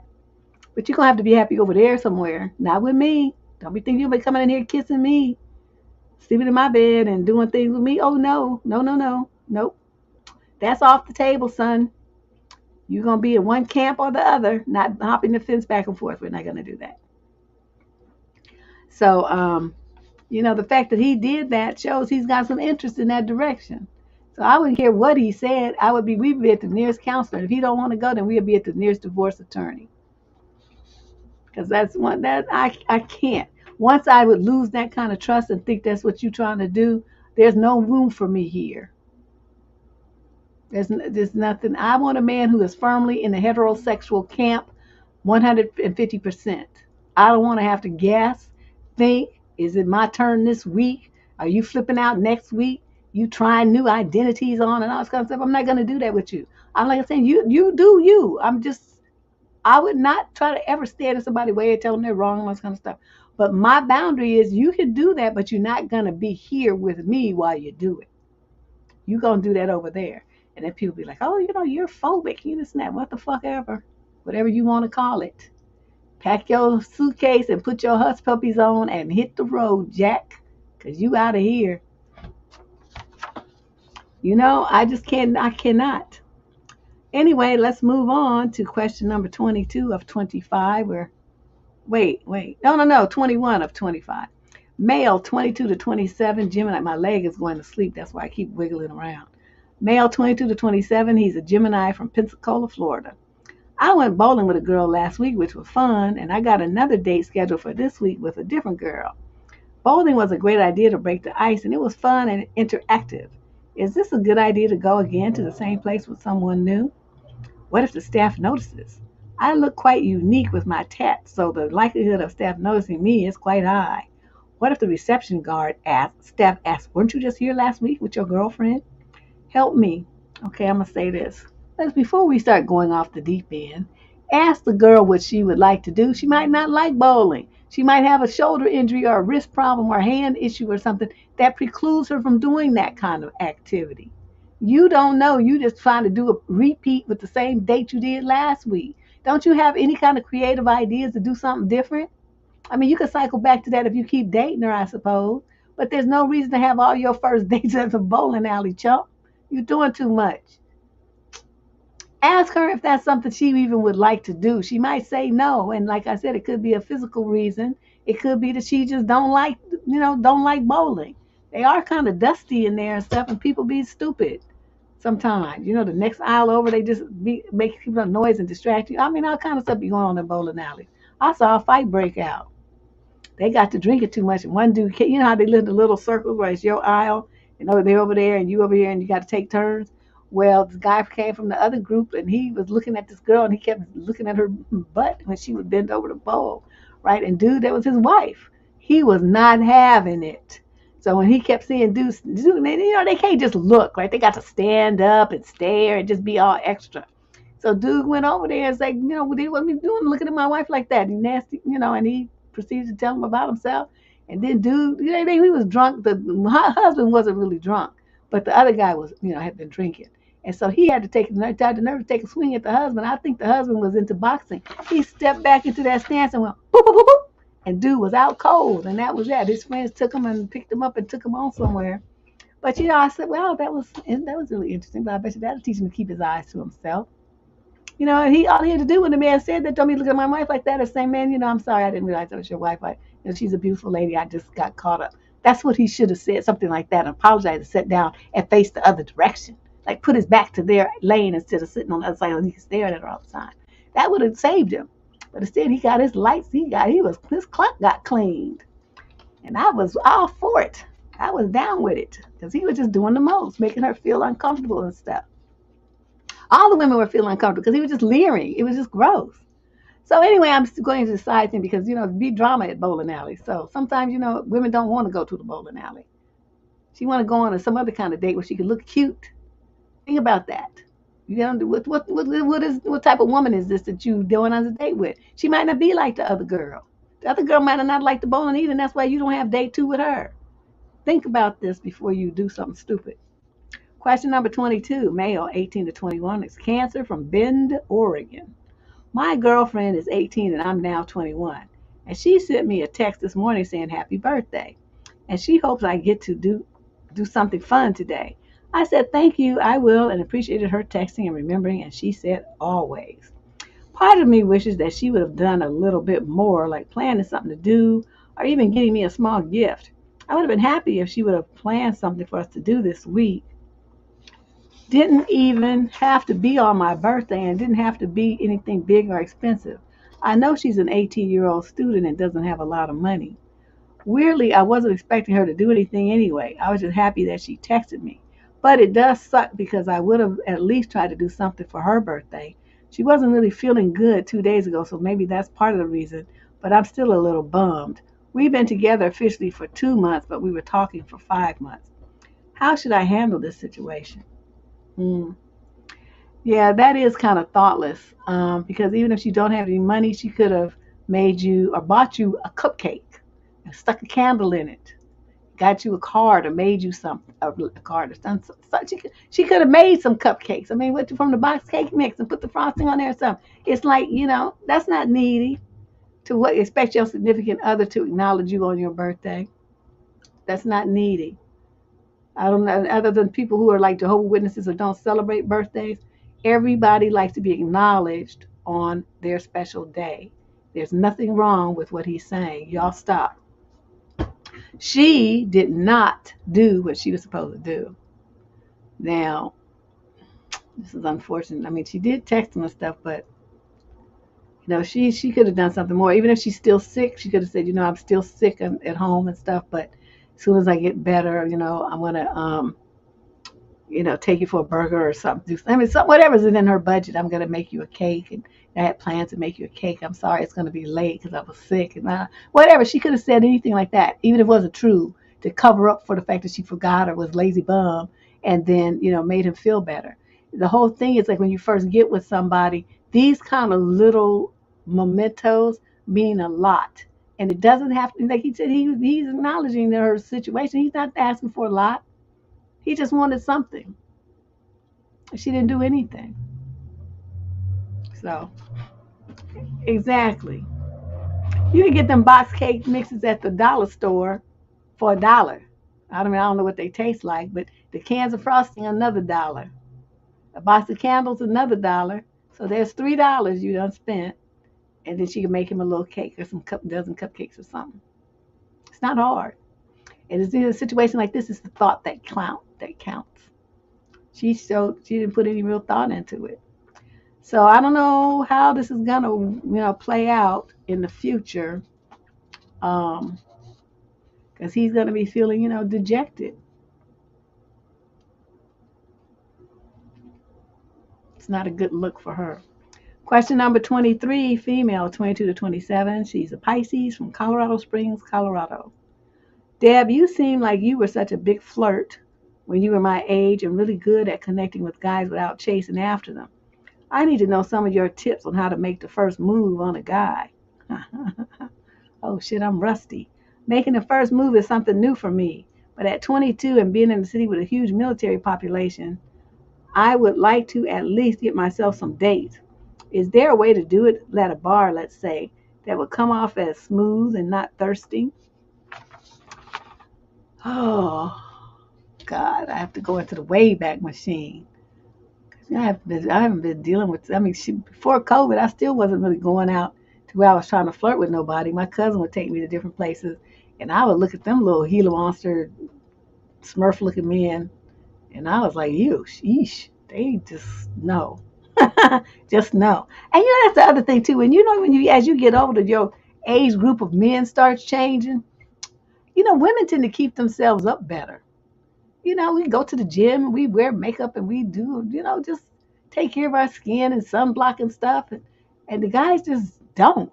And so you got a guy that's, like 20 years younger than you, and he looks your age or older. And I'm like, and they got a big gut, and they're just not cute. And I'm like, oh no, we can't have this. Yes, I'm rusty. So let me see, what kind of stuff did I used to do? Whenever I want to approach a dude, I don't know, I just would go up to him. And it's like not a matter of looking thirsty, just like um usually talking about something that's happening around. Like if somebody saw some woman just being all extra, dancing all wild and stuff, some dude doing too much, then I would say, look at that over there. What you think about that? Something like that. Or what's that you drinking? That looks interesting. Or I don't know. It just kind of based on what was going on. I didn't really have like a line. The only line I really used that I would use regularly was, when you see a dude staring at you, they be staring and you see their Adam's apple move up and down when they looking at you, they swallow. And then I would just go up to them and say, you like what you looking at? And they would always be like, I'll call off guard and all stuttery and stuff. And then, just say, well, come on, let's dance while you think about it. Something like that. Just break the ice. And then they be all right after that, laughing and stuff like you or something else. I'm like, that because you was taking too long. I was aging, wait for you to come ask me to dance and stuff. You was just, ugh. And then it never fails that they start laughing, like, oh, was I slow? Yeah, you was. Yeah, but you cute though. I was scared. I'm like, well, what you scared of? Cute don't bite. So, I don't know, just funny stuff is what I used to just, and it depends on the guy, you kind of play off the guy and what he's saying. But I think most of it is you have to be comfortable with yourself. So even if you do go up to him, you're not invested in it. In conversation, it might die out, or the dude might be married. He's just there with his friends or something. You know what I mean? You don't know what the man's situation is, so he might not be as receptive as, say, some single guy who was checking you out might be. But, in situation, you just say, well, it was nice chatting with you, and you pick up your drink and you go on to the next one. Clubs be full of men. So it's not like stuck on it. But that's the number one thing I think a lot of women, and men too, you be too invested in the outcome. You expected to have a certain thing happen, and if that thing doesn't happen the way that you imagine it would, you get all bent out of shape and put out. Instead of just saying, well, that was interesting, let's see who else is up in here. So I don't know. So look at they have some suggestions here too. But I don't know. My thing was always to make some kind of crack, not about them and not a line, but something that was kind of humorous. I still remember my friend Eric when I met him. he was from New York, and dude had like all this metal. He had more piercing than I had ever. Well, this was a long time ago. A lot of people have piercings now, but this was a long time ago. And out here in the Bay Area, we didn't have people that looked like that yet. That was, I guess, real common on the East Coast. So he came from New York out here, and dude had like this belt, and he wore leather because he rode a motorcycle, and he leather pants, and he had this chain, and then he had like all around his ear here was like these metal hoops and stuff, and then he had hoops here, and just earrings, like so many earrings. And so he, 'cause I hadn't seen any shit like that yet. I mean, it's common now, but we're talking like 20 something years ago. And so he walked by me. I was at Jeffrey's in the Circle, leaned up against the bar, my favorite place to be, facing so that the only person behind me is the bartender, and I can see everybody, right? So I'm leaned up there, and I got my arms on the bar. I'm leaning back like that. And he walks by, and I saw them earrings, and I was staring like, what the fuck? And he had all this metal everywhere. And so he saw me looking. The dude looked so fierce, I was scared. And he's like, what you looking at? I said, I don't mean to be rude or anything, but when you go through the airport security, does the alarm go off with all that metal? And I seriously that's exactly what I was thinking when I was staring at him. And he looked at me, and then he just put his head back and fell out laughing, and we was friends for like 20 years after that. Excuse me. I heard he moved back to the East Coast, and I lost track of him after that. But stuff like that. I don't know, because I'm stupid, and so I just say stupid things to people, and they just be looking. They don't know what else to do, so they just start laughing. I don't know. Just if you don't super chat, that's fine. Just do a Cash App, because super chat, it is mad. And I don't know if you guys noticed. I didn't notice either. YouTube takes a little bit more than a third of the super chats you make. So I don't really get that. I mean, I get it, but not that much. Not as much as you think you've given us. So my Cash App is Debsterism. And then I get all of that. But yeah, I didn't realize that. The amount that you guys donate, plus the amount that actually shows up is a big discrepancy. I was like, oh, they just doing the most, aren't they? So yeah, that's what I would say, young lady. And if you go up to a guy, I would say like a guy with a nice beard, that kind of goes like this. So what they call a goatee, I like those, and the 5 o'clock shadow thing. Or somebody might have dreads or something. I'd be like, oh, your dreads look really nice. I love that beard on you. You have beautiful smiles. This and that. Something like, don't command them to smile. Just compliment the one that you have seen. Stuff like that. I mean, men like compliments too. Don't make it like you just all thirsty and just like, standing there drooling over them. You just do it kind of in a pass-by kind of way, like while you on your way to the restroom or something. Or you standing there buying your drink. If he's interested, then he'll take it from there. If not, then it's going to die there. But you said what you had to say. You threw out the bait. It's up to him to take the bite or not. So that's how I always did it. And it never came across as thirsty or desperate. It was just a quick one-line thing. And if he wanted more, then that was on him. That was his job to pick that up. That I threw it out there. It's up to him to pick the line up after that. Question number 24, as we near the end of this. Yeah, they do. They be just taking, just snatching. Okay, this is a young man, 18 to 21, from Toronto. Hello, ladies. So I'm in university, and every now and again, I see a cute girl pass by that I would like to talk to. Is it okay or appropriate to approach random girls in a public setting, like generally around campus or in the street, etc.? I have female friends who seem to suggest that doing this is not really appropriate. I've also heard people say that it's better to meet girls through friends of friends and the like. I don't have that many friends, by the way, so that wouldn't necessarily work for me. What's your take on this type of approach? Well, it's high risk. It's high risk, and you're likely to get rejected because let me just put it this way. Men of class, men of culture, men who have something going on with them about themselves do not pick up random women on the street. That's not how they roll. And if you want to present yourself as a man of class, you don't go picking up women on the street or even trying to. The other point is, women, especially a cute girl, she gets approached all the time on the street. It's like irritating as hell. It's annoying. And some of the dudes are just wholly disrespectful and downright scary. So even though that might not be you, it's not like you have some kind of special ID card that says, I'm not a scary fool. I'm not going to insult you and call you names if you don't give me your number. She's not going to know that.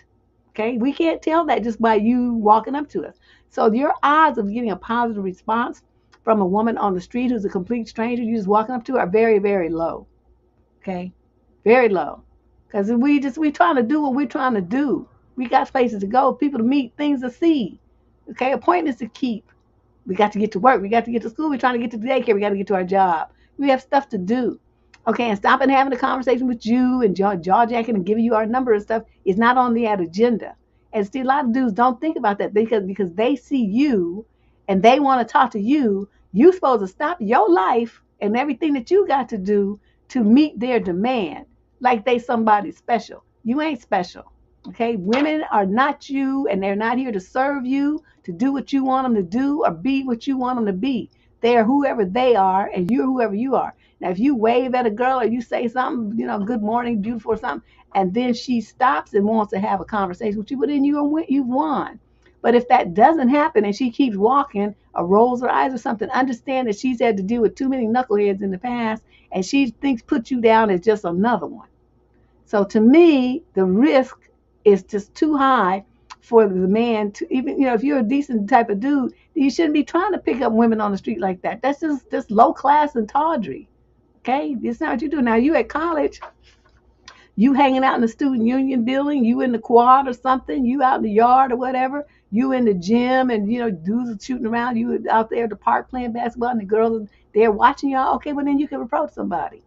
See, and look for opportunities where there's like social gatherings where, there's likely to be things. Okay, well, then they're going to be open and willing to communicate with you on that level.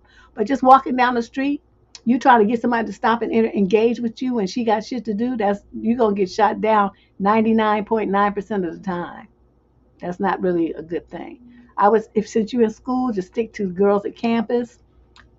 In situations, like I said, there's going to be parties, there's going to be dances, there's going to be games, there's going to be, I don't know, step shows. I mean, whatever, I don't know what kind of school you go to, but whatever they're going to have, there are going to be opportunities where you can, meet other campus people, and there might be people coming from other schools there and stuff like that, and you can, interact with them. Look for those kind of opportunities. Leave women on the street alone. That would be your best bet. Yeah, it's just too scary these days. So, don't be surprised if you start trying to talk to her and she takes off running. These dudes out here are crazy, and most men don't see that. You guys don't notice the terror in women's eyes from guys doing that and being super aggressive and just sometimes nasty and vulgar towards the girl when she, you don't even know. I mean, she might even have a boyfriend, a husband, be engaged, or, you don't know what her situation is. Just got a divorce or going through one and not interested in no man. Women have things going on in their lives too, and they're not always thinking about some man, okay? That's the part y'all don't seem to get. And the final question of today, question number 25. This is a young lady in the 22 to 27 age group from Edinburgh, Scotland.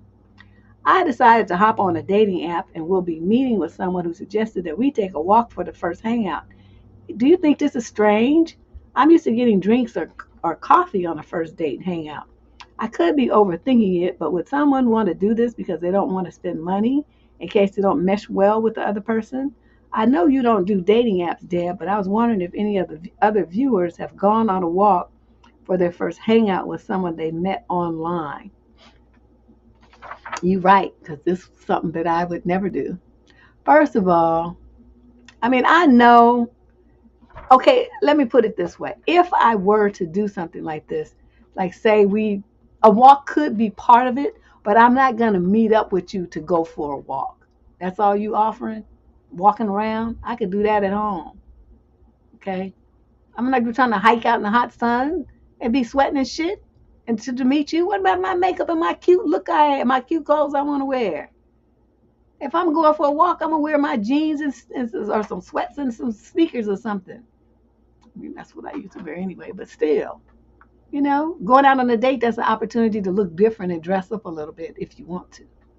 Somebody saying, come out and use up your gas and time and stuff to go hike around with me, I'd be like, oh, I don't think so. You can just go disappear. Now, if you go out to lunch or something and y'all do something or go for coffee and stuff, you get your coffees and you say, oh, let's get another one to go and just, walk around this little neighborhood and look at these little shops or something. Well, then something like that makes sense. You meet in an area where there's a lot of little interesting little things to look at, little antique shops or little, knick-knack shops or whatever. You walk around and look at that kind of stuff. Well, that might be different. But if the purpose of the date, you say, let's get together to go on a walk, now I'm going to tell you, go walk yourself. Walk your dog. You ain't walking me. Get out of here. Yeah, I don't, I personally, I wouldn't go. I would just tell him he's a bum and that would be the end of that. But everybody ain't me, and some women probably would be okay with it. They feel like it's summertime, the weather's nice, it'll be cute, it'll be a nice breeze and all this old stuff here, and then they would be okay with it. Deborah would not be okay with it. You're not gonna take me on no walk like I'm a dog. Put me on a leash. You walk pets, you don't walk dates. But you asked my opinion, that's my opinion of it. I'm sure other people will have some other opinion of it, but you wrote to me and asked me mine, so there you go. I hope you guys enjoyed that. What do we have coming up? Oh, I didn't add the screenshot thing here. But I just made a new show. It's going to be next Thursday, not this Thursday, not day after tomorrow Thursday, the next week Thursday. And I forgot what the title is, Excuse me, I'm still having stroke brain issues. I can't remember anything. But anyway, the show page is up, and you can look at it. It seemed like a good idea at the time, so I put together, starting to work on the show outline and stuff like that. So if you're not a subscriber already to this channel, please hit the subscribe button, like this video or any of the other 1,200 that's on here, and click one to share. That would be ideal. Other than that, we'll be back. I might try to squeeze something in on Sunday, depending on how I feel. I'm not real sure. But we will for sure be back for the next What the Fuck Tuesday. If you want to send in your question for consideration for the show, please look in the show description down below or navigate to debsterism.com and click the Get Advice button and fill out the form. I will see you lovely people real soon. Talk to you later. Bye-bye.